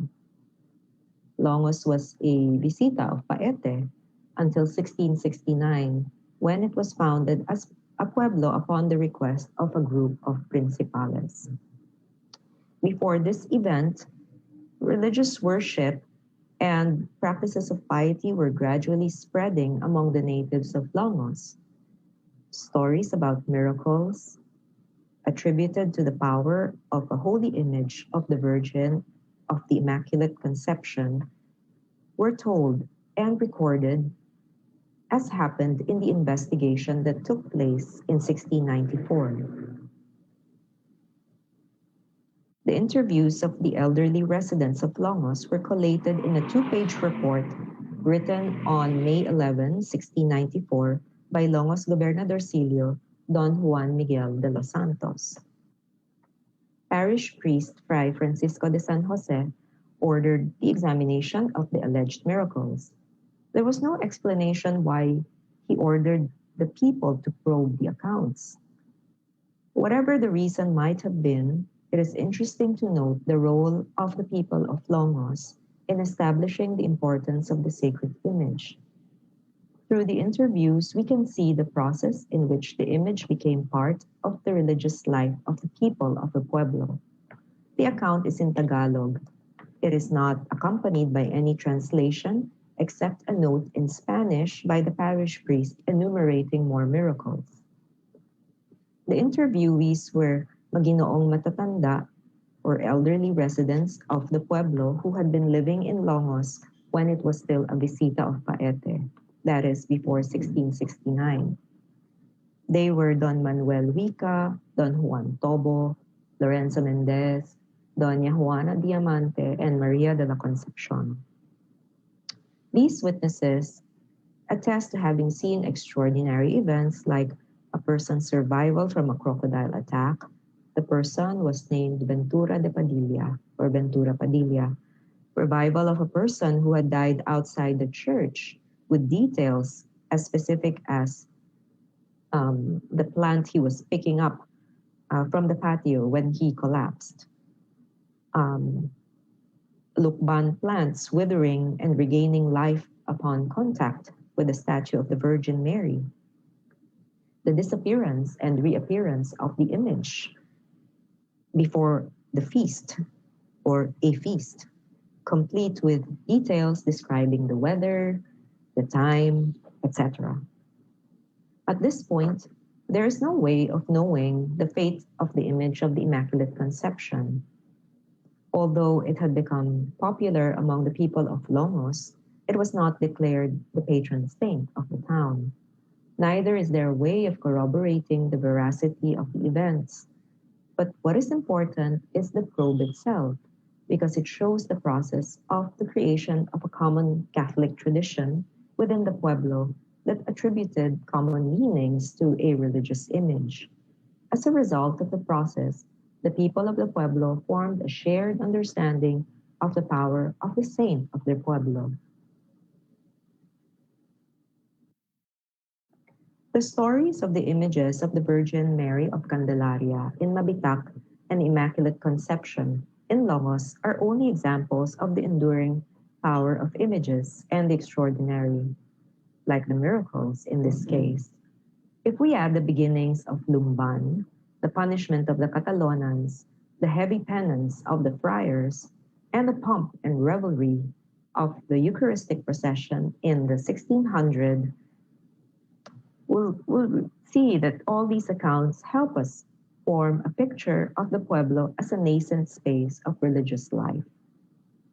The stories of these miracles present a model of pueblo building, gathering people around holy images, which were claimed to perform miracles to sustain and grow Christian piety and practices. These cases of physical healing, resurrections, being saved from imminent death, all touch on the religious dimension of pueblo formation. This dimension was even reinforced by the use of images in ceremonial contexts. The revelry of processions, public confessions, public penances. In the cases above, the public displays of worship and penance and piety, the public act of probing miracles, and even the investigation of alleged offenses, all done within the pueblo, only reinforced the pueblo becoming a space of faith. The ceremonies and the rites in the late 16th and early 17th centuries established the role of priests as the new presider over religious ceremonies. Moreover, these ceremonies and rituals were also spaces for the natives to establish their roles as agents of the new religion.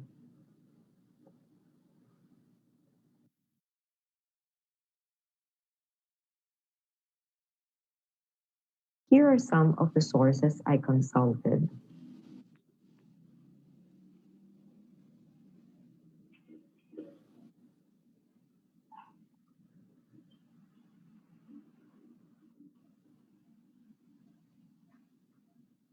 Some of them are available in the Archivo General de Indias, while others in the Archivo Franciscano Ibero-Oriental.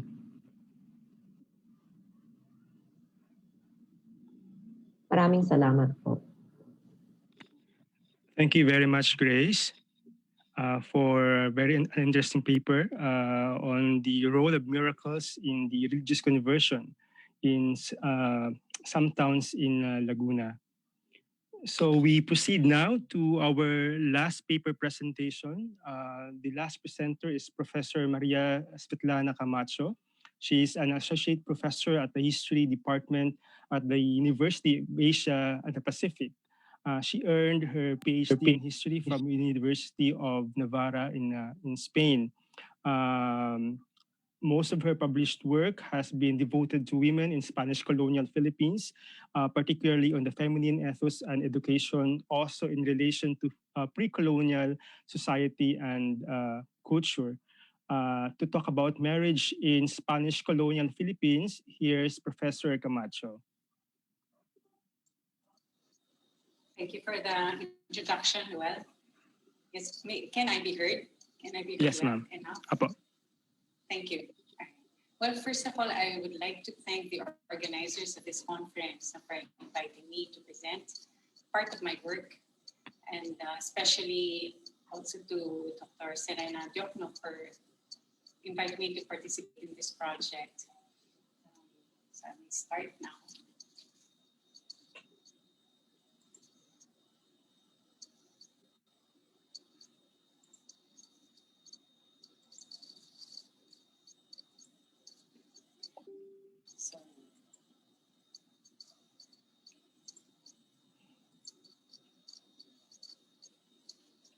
canonical marriage, celebrated before the church or in face ecclesiae, following church law, became the only legitimate form of conjugal union in the Spanish colonial order. Intimately related to marriage were sexuality and family, and the values attached to them, all of which entered into the discourse and norms on matrimony, ultimately directed towards alignment with Catholic faith and morals. The introduction of Catholic marriage, understood as a sacrament and contract at the same time, became an index of Christianization. As the basis of biological, spiritual, and legal relationships with their respective material expressions and appurtenances, marriage in Spanish colonial Philippines was regulated by a normative order that combined the old or the pre-Hispanic and the new or the Catholic and Spanish. Rather than disentangling them as discrete systems, this study aims to discover how they intersected and adapted, as borne out by practice and experience. A historiographical lacuna exists as regards Catholic marriage in this period, as the focus of scholarship has been on its canonical aspects in accordance with the decrees of the Council of Trent. This study intends to make an initial appraisal as to the extent that those prescriptions were observed and localized, and the corresponding values assimilated, modified, or ignored. It also looks into the place of marriage in the construction of colonial society within the matrix of Catholic culture and Spanish notions of civilization. Filipino agency may be gleaned in their participation or non-participation in institutional processes that regulated matrimonial affairs, and indirectly in their assessment of their conduct and attitude towards marriage made by religious and secular authorities. To show the range of depth in which the matrimonial ideal has penetrated in the 17th and 18th centuries, my study covers the more without attempting to represent the entire colonial space. It's divided into 4 parts. So each one making use of a different textual genre to show the variety of sources and methodologies for the historiography of marriage in the early modern period in the Philippines. The sources themselves impose methodological limitations, being often discontinuous and disjointed, if not scarce, lending an element of serendipity. Thus, this study serves as an introduction to the historiography of marriage in Spanish colonial Philippines.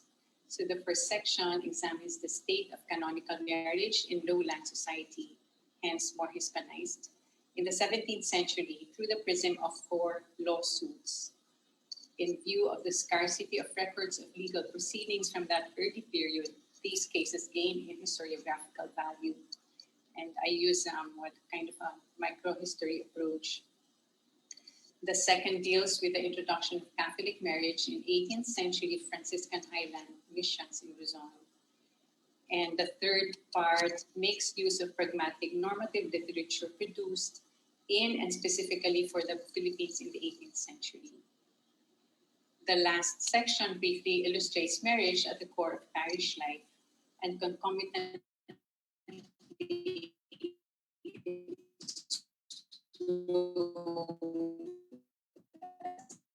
the socio-moral building block in the colonial project. But for this conference, I should present you. So this is the first case. In early May 1616, the Augustinian provincial assigned father a matrimonial case between Agustin de Ayala and Isabel Taulaya, both principales of the town of Bacolod in the province of Pampanga, which was administered by the Augustinian order. Isabel had initiated it as a matter of conscience about 20 years after their marriage had allegedly been solemnized. Shortly after their wedding, she and Agustin had separated and remarried. The testimonies of the witnesses, almost all of them belonging to the local elite or the Principalia, as well as the written statements of the couple, were sufficient for Fray Luis to establish that canonical marriage applied to 4th Revolt around the matrimonial rite officiated by the priest, a public recognition of their married state and consummation of the marriage, the cause of separation, and the cause of Isabel's current claim that her first marriage was valid. Most of the witnesses remembered that many people, aside from the respective fathers of the couple, were present inside the church. Several mentioned that the parish priest who was officiating had asked both Agustin and Isabel if they were accepting each other to be their spouse, after which he joined their hands. Two other priests, including the prior, were said to have been present. The majority remembered their names. Some women even mentioned that the ceremony had taken place beside the holy water font, which confirmed them as eyewitnesses. About their being publicly recognized as man and wife, the weightiest accounts mentioned that Agustin often went to work on the fields of his father-in-law, Diego Pinto, going in and out of Pinto's house where Isabel was living after the wedding. Some added that Agustin would stay overnight and the couple behaved as spouses. One male witness noted that in the register of tribute payers, they were listed as husband and wife. As to the probable cause of the present case, no one had any idea because all those years they had seen both Isabel and Agustin living in harmony with their respective spouses whom they had married after separating. Only those closest to Isabel could provide the reason for her separation from Agustin. About 4 months after the wedding, her father died. During the wake, Agustin's father, Jose de Oro, appeared and took the keys of the money chests of Diego Pinto and left a guard to watch over them. One of the witnesses explained that Diego had entrusted his property to Jose since his daughters were still too young to administer.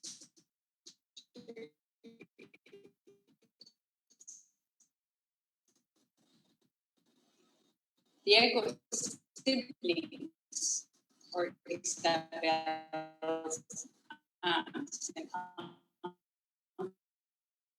uncle, were furious and refused to yield to that show of dominion, be forced to marriage by her father. Being still quite young, about 15 years old, she was frightened and succumbed to her relatives' wishes. She was interned in a house in the town of Mexico while her case was being decided. The Augustinian prior authorized the annulment by which they each one obtained freedom to remarry. So Agustin wedded another woman soon afterwards. This matrimonial case is singular on at least 2 counts. It is among the earliest among the hitherto known records of cases involving Filipinos and is preserved in its entirety. It is not a petition for separation or nullity of marriage, but the reverse. It seeks to rectify a prevarication that falsely rendered a marriage null. As a narrative that began in the last years of the 16th century, it opens a window into the practice of Catholic marriage among the first generations of Christianized Filipinos and the sociology of matrimonial litigation. The couple in question belonged to the elite of the pueblo or the township of Bacolod, who had the wherewithal to shoulder the cost of legal processes. Agustin de Ayala was a Latino, a native who was conversant in Spanish. Isabel immediately handed her assigned share of 20 pesos for administrative fees, which was a considerable sum. And besides, she had to employ the services of a legal representative. So in sum, the judicial process regarding canonical marriage was fully functional. The sacramental requirements as stipulated by the Council of Trent were in force. So this would be the essential exchange of consent, orally expressed and therefore audible, in the presence of the parish priest of the couple or to his delegate, and witnessed at least by 2 other persons. The validity of marriage was furthered by its consummation after the wedding, which in this case was suggested by the couple's regular contact. A major civil effect of marriage in the colonial setting was that it figured as status in the role of tribute payers, which was based on church records. Married couples paid the full tribute, and this was supported by public knowledge of the union. Isabel's relatives knew exactly how to invalidate marriage vows when they advised her to claim that she had been married against her will. From her story, the prior did not seem to have probed more deeply rather, perhaps because freedom was essential to marriage, or because he was aware of the family dynamics that would adversely affect the girl in the long term. In his last statement prior to the issuance of the verdict, Agustin asserted that the present judge could not overturn the previous declaration of his legitimate freedom to marry, and if at all should revisit the original case. Earlier in his testimony, Agustin had made no mention of exchanging vows, but only the joining of hands.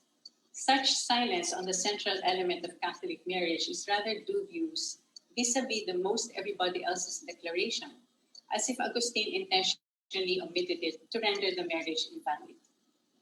Most probably advised by a person conversant in law, he also insisted that the case should be handled by a legal expert, notwithstanding Friar Ruiz's training in theology. Thus, he requested that the case be transferred to the ecclesiastical tribunal, which in Tridentine law was the proper forum for matrimonial cases. This would be unnecessary given the verdict that the first declaration of nullity was valid despite Isabel's falsehood, and therefore the succeeding marital unions were likewise valid. Like the preceding couple, Francisca Catana and the man she claimed to have married against her will were principales.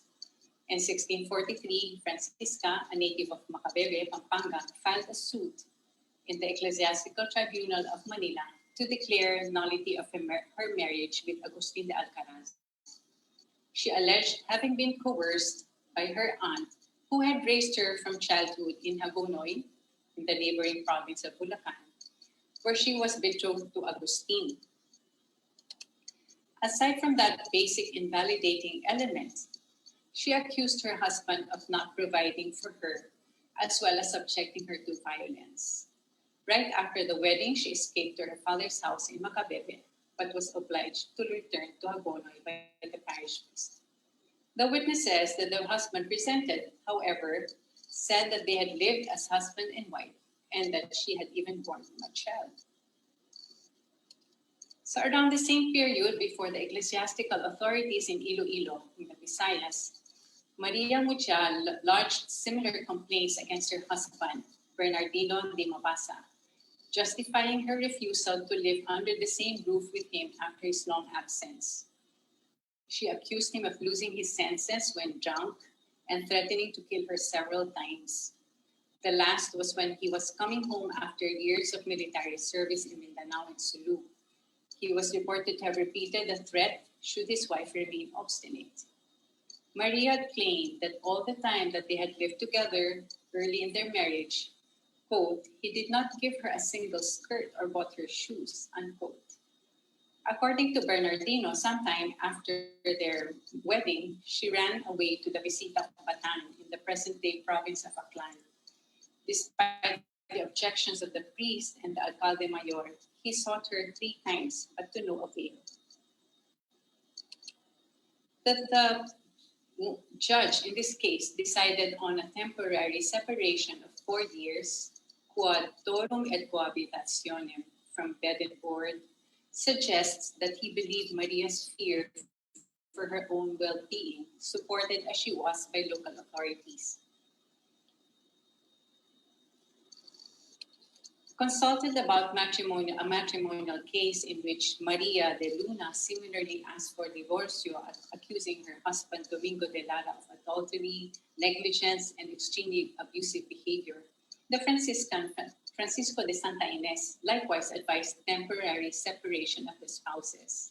Although the husband was inveterately vicious, not having mended his ways even after being sentenced in an earlier lawsuit, Santa Ines did not consider the cause of separation as permanent.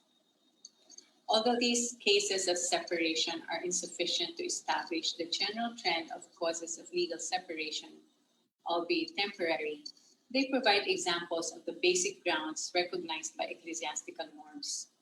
They also corroborate that in Catholic marriage, Divorcio did not mean a dissolution of the marital bond, which was considered permanent in a validly contracted marriage. Litigants knew well enough that coercion or lack of consent to a marriage meant that it was null.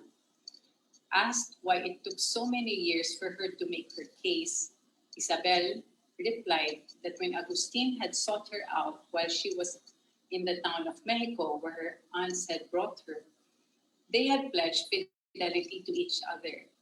However, when Agustin got married and to her mind, therefore, broke his promise, she considered herself freed from the pledge, not realizing that the marriage vows, which in conscience she had freely made, held graver significance.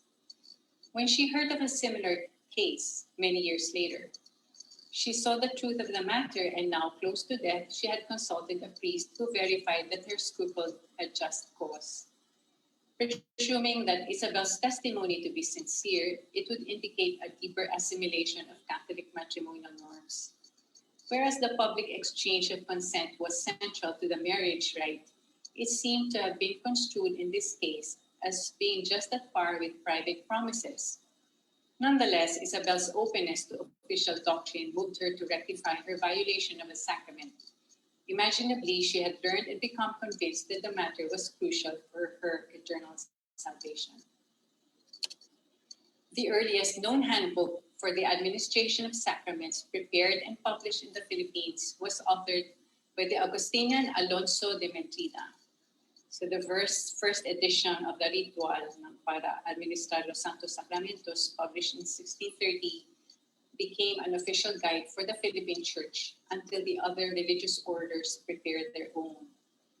The main features of sacramental marriage described in the 1616 case are consistent with this handbook, which emphasized its alignment with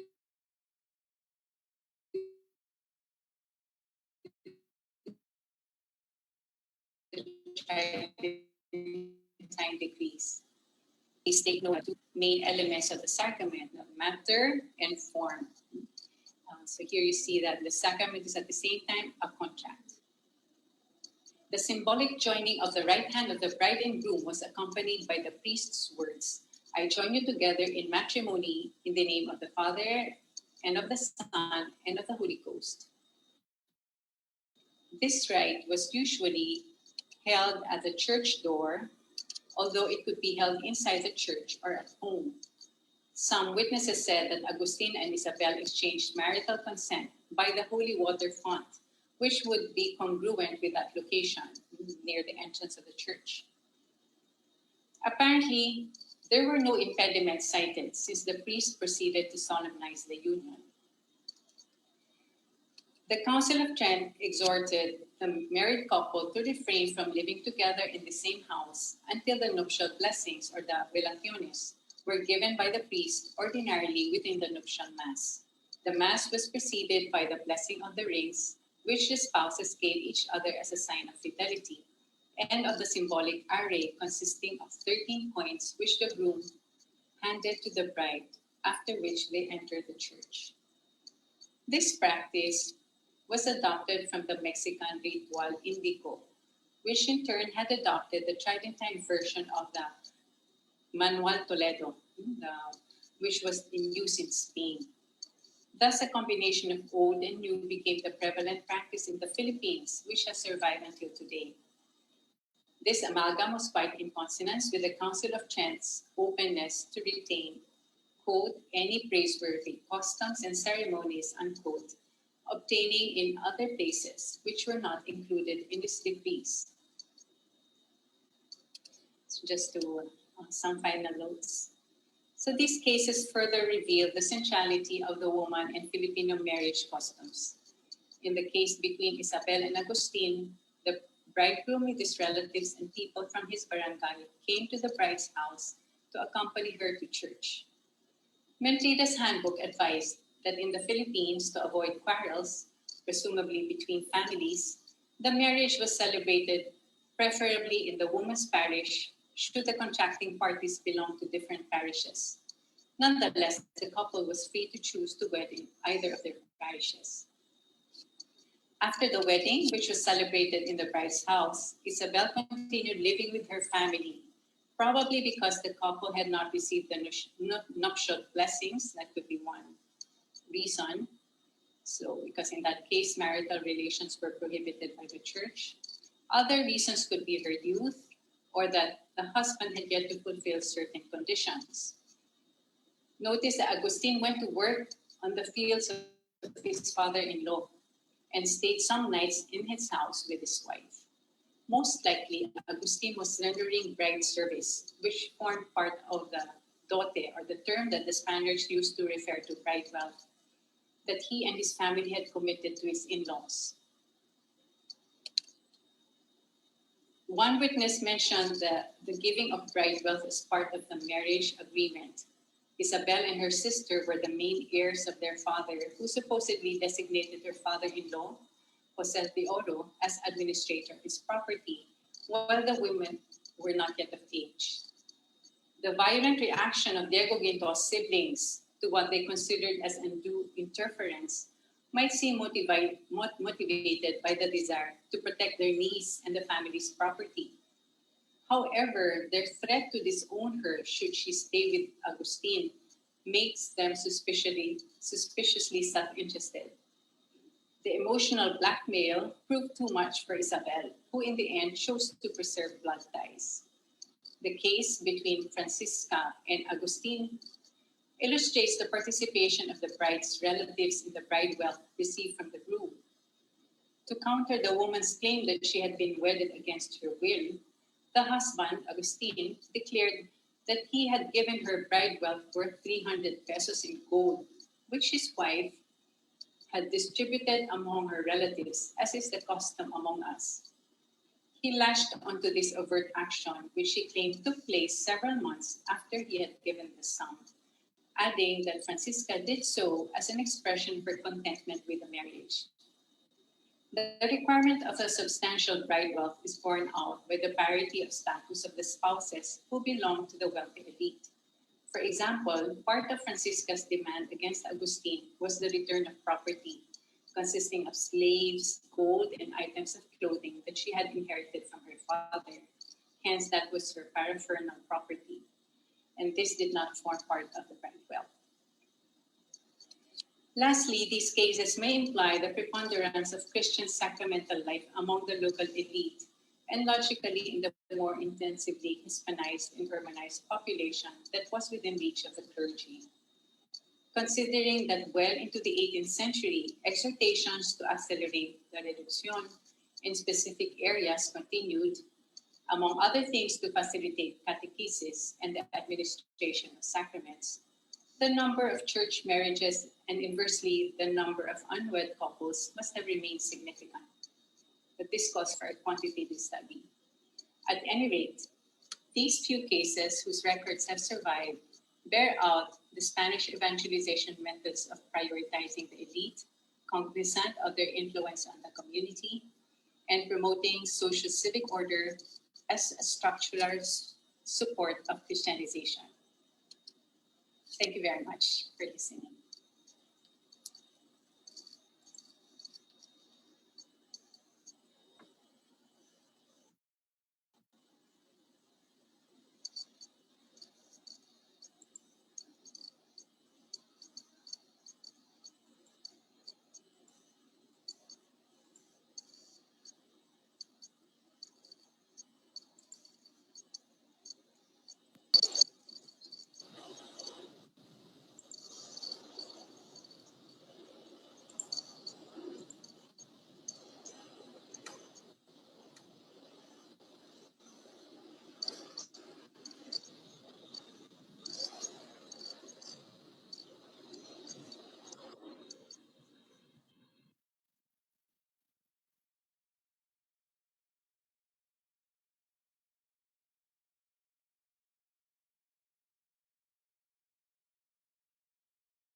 Wait lang. Hello?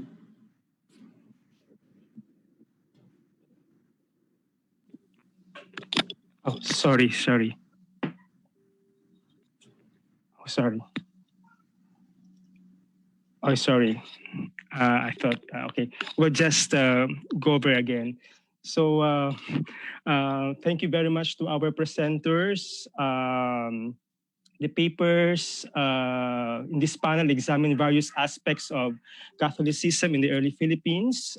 We have a paper interrogating the circulation of both missionaries and natives in the narratives of conversion, a paper examining miracles in the creation of Laguna towns, and lastly, a paper examining Catholic matrimonial cases among natives. So we will now proceed to the open forum. If you have questions, again, you can either raise your hand and wait to be acknowledged, or you can use the Q&A chat box here in Zoom, or you can also post your questions via Facebook. We request that you introduce yourself and your affiliation and to whom you are addressing your question. So I think we have our first question for Mark from Professor Maria Nela Florendo of UP Baguio. I will just read it. So thank you for the interesting paper. The peoples of the Cordillera are always presented as hostile in colonial accounts. So your paper provides fresh insights. But how do you explain the absence of the Spanish Plaza complex among the Igorots? The Church of Malawig in the border of Cagayan and Kalinga is one monument of the Spanish missions. But did this result in a successful reduction and to a plaza spatial arrangement? Thank you. Mark? Hi. I didn't really study the Cordillera in the Igorots, the Ifugao. I was more focused on the area between Old Pampanga and Old Cagayan. But at least, and also I focused on the 18th century, at least in the 18th century, particularly the Dominicans, they were not really, the goal really was to bring people down. I think there was no intentions to build mission towns very high up in the mountains. I think that was one of their concerns. So it was more of focusing on bringing people to the lowlands. That's what I would say. I think this idea of building mission towns up in the mountains, it's much more late 18th century and the 19th century, I would say, from the sources that I've seen. On Malawig, I really don't know, but from the other mission towns that I looked at between Cagayan and Pampanga, I would say that just being able to bring people downwards or to congregate in a particular town was already an achievement. And I think one of the difficulties is that the sources don't really mention whether they implemented this very strict plaza structure. From my impression from reading the sources, that was not the case. They were not really they were much more concerned on very practical issues, like they were getting attacked by certain hostile groups, or in terms of doctrine, in some cases, some converts were still practicing headhunting, which was problematic. I think that those were their more pressing concerns rather than the strict structure of the reducciones or having a plaza complex. At least in the missions that I looked at, I think they had more pressing concerns than they're following this very strict theory of having these reducciones. In most of these cases, they just let people live wherever they wanted to live, if that's what it took to convert people. At least that's from the sources that I looked at between Cagayan and Pampanga in the 18th century.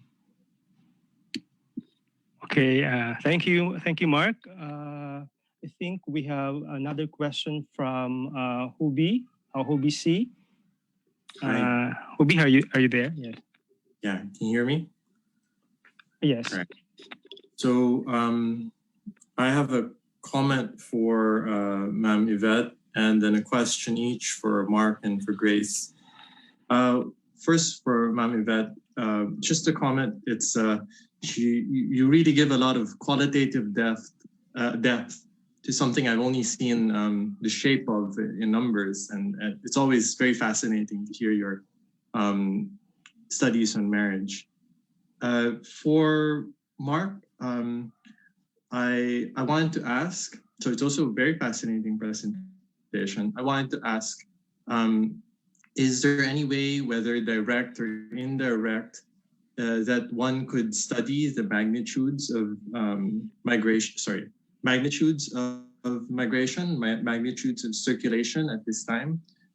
So any way to measure if it was increasing or decreasing. And then for Grace, also very interesting presentation. We've talked a little bit about this before, but I was wondering if you have any updates on what exactly made Lumban so strategic. So that's it. Thank you.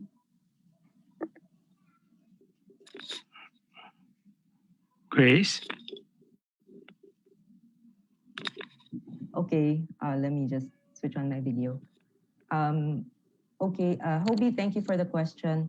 What made Lumban so strategic? Yes, we've spoken about this before. Approaching it from the military perspective and the number of military appointments that there were in Lumban in the 17th century. Now, well, okay, first the Laguna copper plate was found there in the Lumban River. So you wonder why there? Well, in the sources I've looked at, the Lumban River seemed to have been the entry point to the south of Luzon up to the mines of Paracale. It seems that this was the route followed by the Spaniards, or at least the common route that they knew. The Lumban River, I think, feeds the Pagsanhan, which will later on, which can later navigate up to a part of the Quezon province. Well, I'm not so sure now how they would negotiate the southern part of Luzon, probably by land or other navigable rivers, because I'm not an expert in geography. But then, yeah, so Lumban and the Pagsanhan, the rivers that connected, became a port of entry for boats that would bring merchandise and mail from Manila to Laguna to the other neighboring provinces and back to Manila. So Lumban became more or less like a hub, a commercial, political, and, well, it seems religious hub in that region. So I hope I answered your question. Salamat, Grace. Mark, do you want to respond? On the question on the magnitude of the circulation, I think it's very, very difficult to measure it. And I think most of the time you only see one side of it. I think the best you can do is look at the population numbers for the colonial and the mission towns. And I think that's it. I think the problem with this is we don't have the numbers for the other side, for people who are not subjugated. And even for the colonial and the mission towns, whether they go up or down, you don't know whether they're through migration, deaths, people were just leaving, people were coming back. So I think that's the roughest proxy that you can use. But at the end of the day, it wouldn't be that conclusive. But in some cases, I've seen certain records where they actually break down the population in terms of where the people came from. So 1/3 came from Pangasinan, another third came from Ilocos, another third are from our locals. So in those cases, you have snapshots of where people came, the origins of the different people occupying a particular town. But again, these are more like aberrations, and they're not really normal when you have the population statistics. Okay, thank you, Mark. Grace wants to ask question also para sa'yo. Grace. Hello. Before I ask Mark a question, Professor Jose clarified the route from to get to the mines of Paracale, to the sea of to the mines of Paracale, and he said that he thinks it was from Lumban to Mahayhay, then Lukban, Tayabas, Mauban, then cross the sea to Paracale. So that's for Hobie.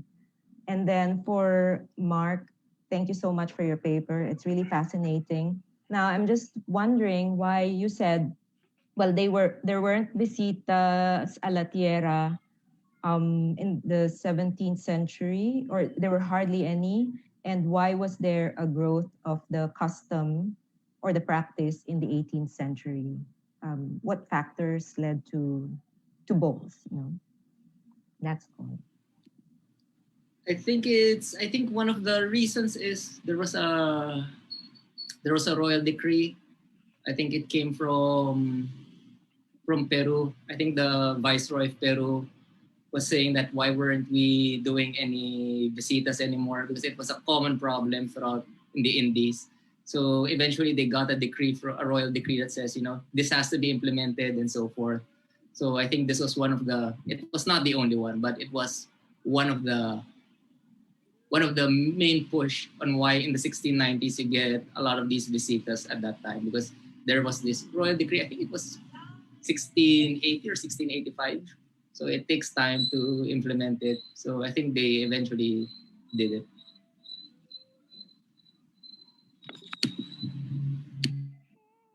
Okay, thank you, Mark. Actually, I have also a question for Mark.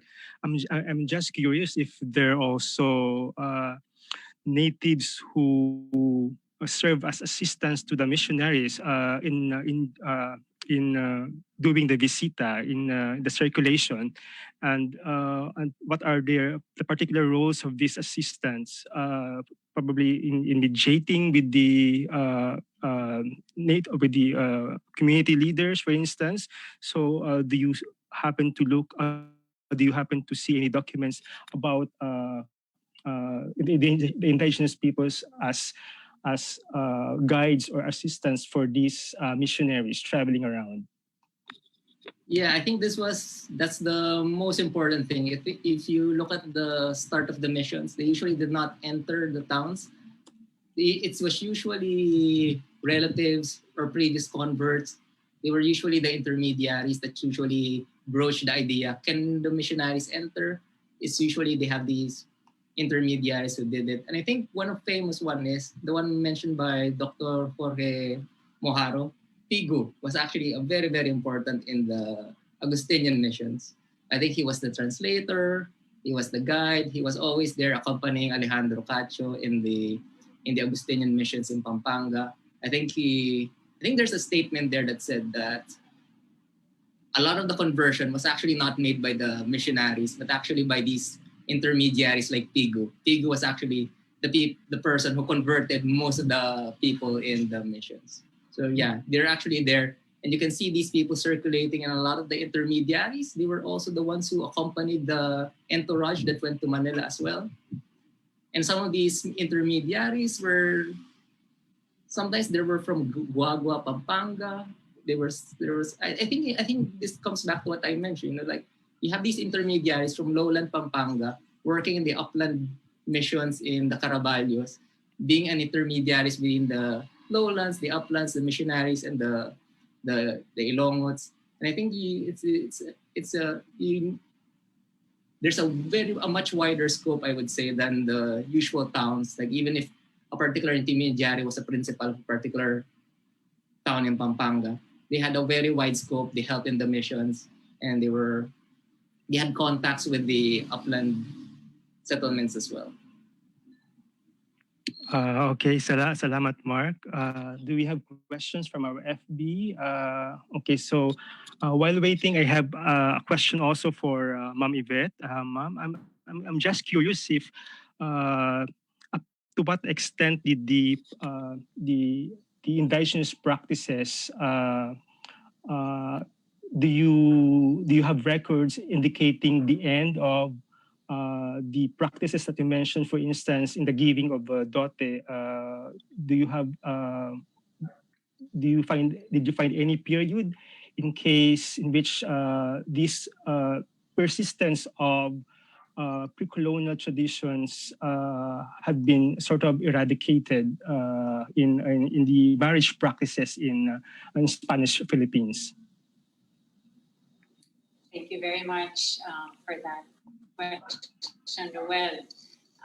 If we're going to base ourselves on laws, whether ecclesiastical or civil, up to the 19th century, the shall we say, not exactly condemnation, but the effort not to at least moderate the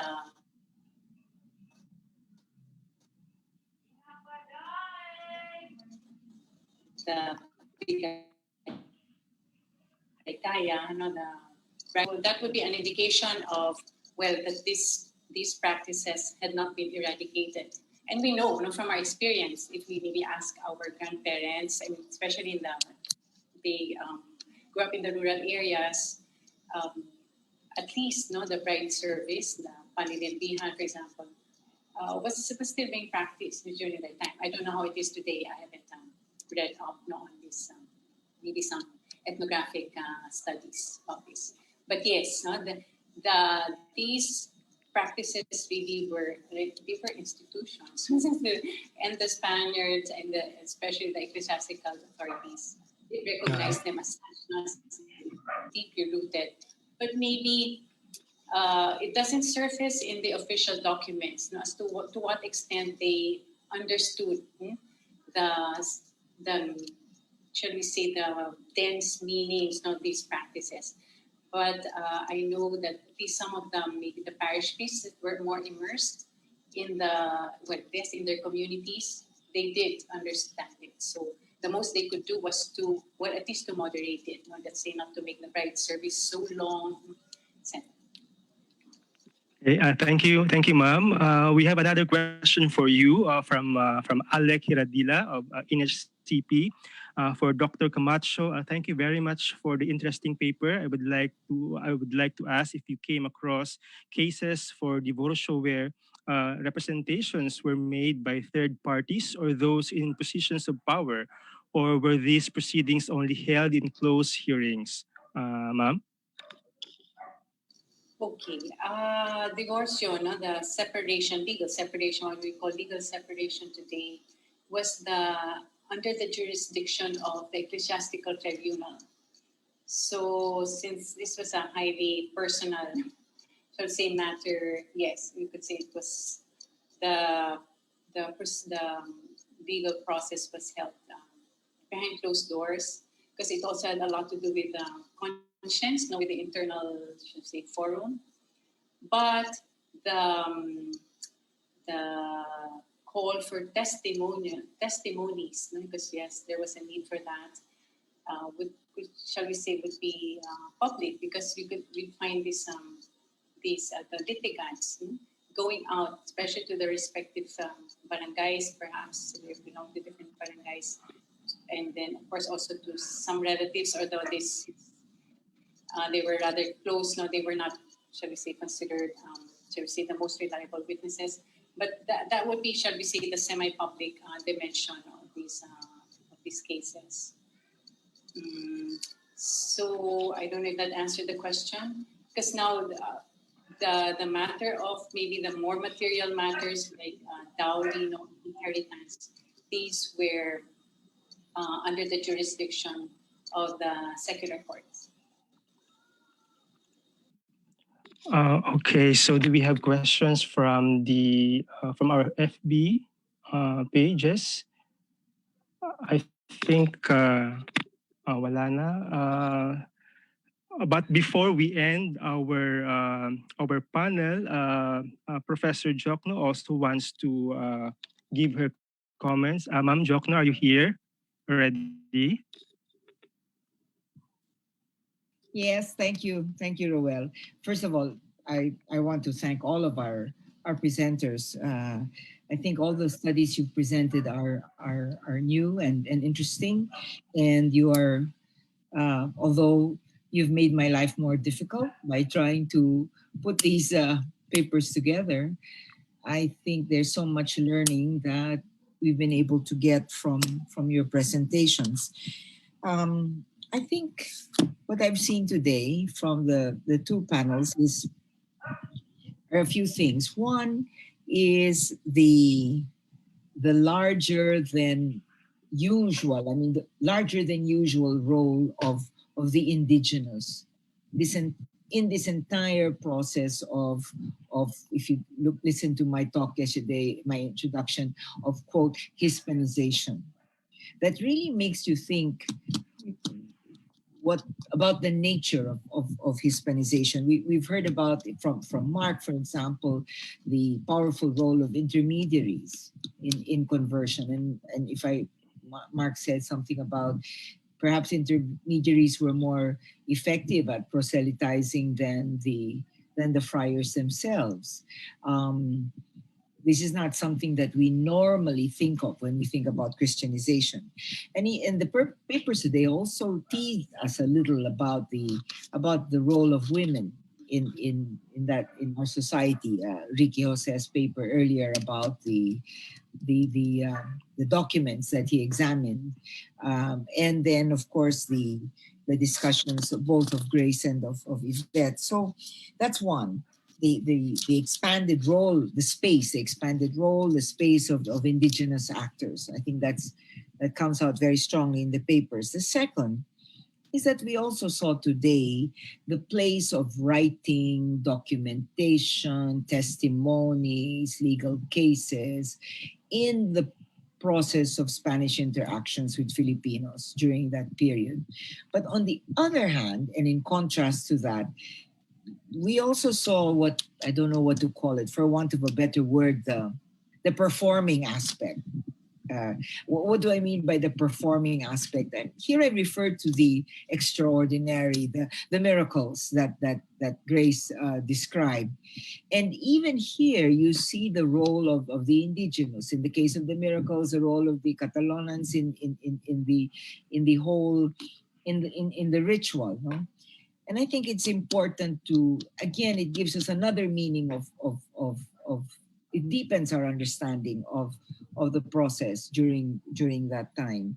That while we examine the documents more closely in all forms, not only writings in Spanish as we saw yesterday, but here you have writings yesterday, including writings in Jawi, but today writings in Tagalog, in Baybayin, and then legal cases, but also the performance aspect. And then the third thing I got today was I think the continuing thread from the past prior to the 1500s to the period of Spain in the Philippines. The persistence of the past, I think, again makes us question our understanding of Hispanization, that things really were not lost. That, for example, writing in Tagalog continued very forcefully, as Jorge explained earlier. And then, I don't know, am I correct, Yvette, in understanding that did bride wealth have something to do with the early pre-Hispanic practice of dowry? Was that a Catholicized? Yes. That is oh yes. Yeah. So Yes. you see the persistence of the past is an important thing, I think, that will come out in the volumes that we intend to produce next year. That much as we borrow or use the term Hispanization that Phelan used a lot, really much of it maybe wasn't even. A large part of it was the persistence of old forms, and then the transformation resulting from the dynamic interaction between the parties involved. So I just wanted to say that to help me clear my own notes about how I'm going to put these papers together, but also because I want to let each of you know, and those who spoke yesterday, how much I appreciate your contributions. And I think, I don't know if I'm speaking very biased here, but I think we will have two very exciting volumes. Roel, thank you for chairing today's session, and of course, thank you. and all the rest of our listeners and our colleagues who helped make this conference a success, including, of course, the NHCP, the National Historical Commission, which helped us organize this conference. Maraming salamat and thank you. Maraming salamat. And with that, we end panel 4 of the 18th Philippine-Spanish Friendship Day Conference. But before we proceed to the closing program, the conference secretariat would like to ask for a group picture for all of us here in Zoom. So kindly open your video po, and then the conference organizers will take a group picture of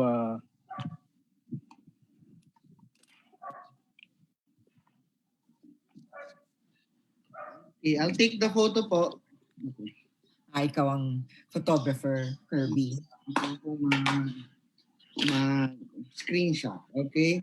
Meron pong 2 pages, so page 1 po muna, pero standby lang po lahat. Okay. Okay, 1, 2, 3. Page 2.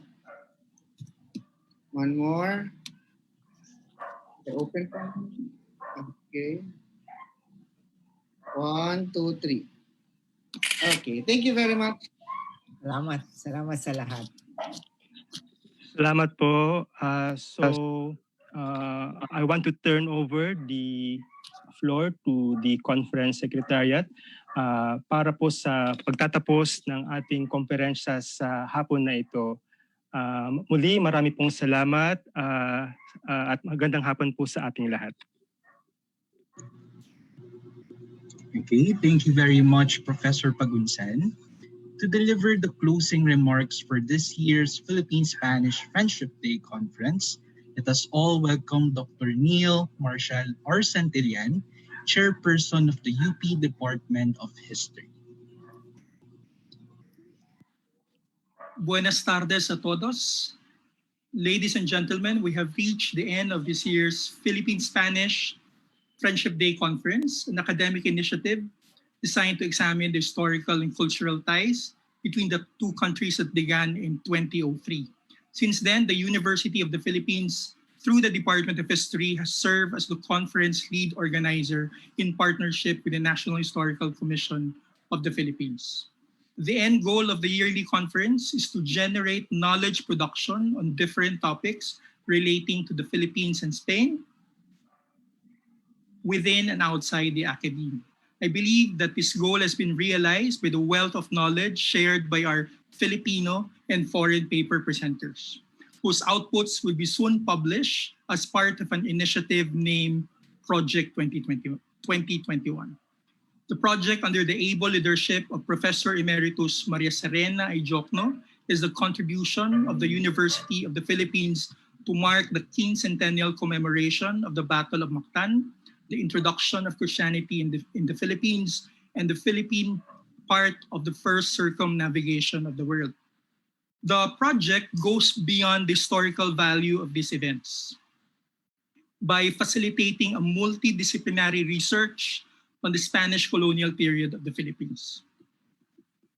Its final output is the publication of 4 volumes that will provide new perspectives on the aforementioned topic. This year's conference aim to feature papers from the first 2 volumes of the said project by examining discourses on colonial negotiations, impositions, and transformations in the midst of a shared experience, covering the period from the 16th to the 18th century. The 4 panels of the conference provided perspectives highlighting the agency of the colonized from the lens of varied sources. The paper presentations articulated the modes of engagement and spaces of empowerment of the Indios and Infieles in the context of a colonial economy and society.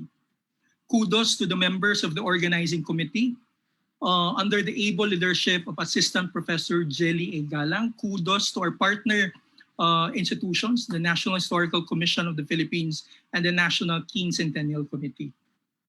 Likewise, I would like to express my gratitude to our paper presenters for sharing your time and expertise. Last but not the least, I would also like to thank our participants for taking time in attending the first digital Fil-Span conference, given your heavy workload schedule. Aside from our nearly 100 registered participants who have been accommodated in Zoom, we have concurrent viewers on the Facebook platforms of the UP Department of History and the National Quincentennial Committee. The digital format of this year's conference has allowed us to reach more people. Yesterday, the conference had a total of more than 26,000 live stream viewers. Since the Fil-Span conference is an annual event, we look forward to your participation in 2021. The next conference will showcase the second batch of research outputs of Project 2021, focus on topics and themes that cover the period from the late 18th century to the late 19th century. Gracias a todos. Maraming salamat po sa lahat. Thank you, Dr. Santillan.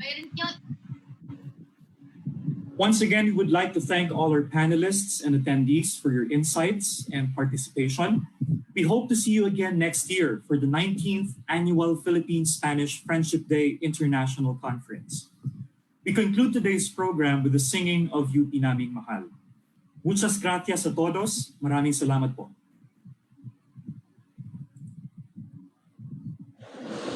You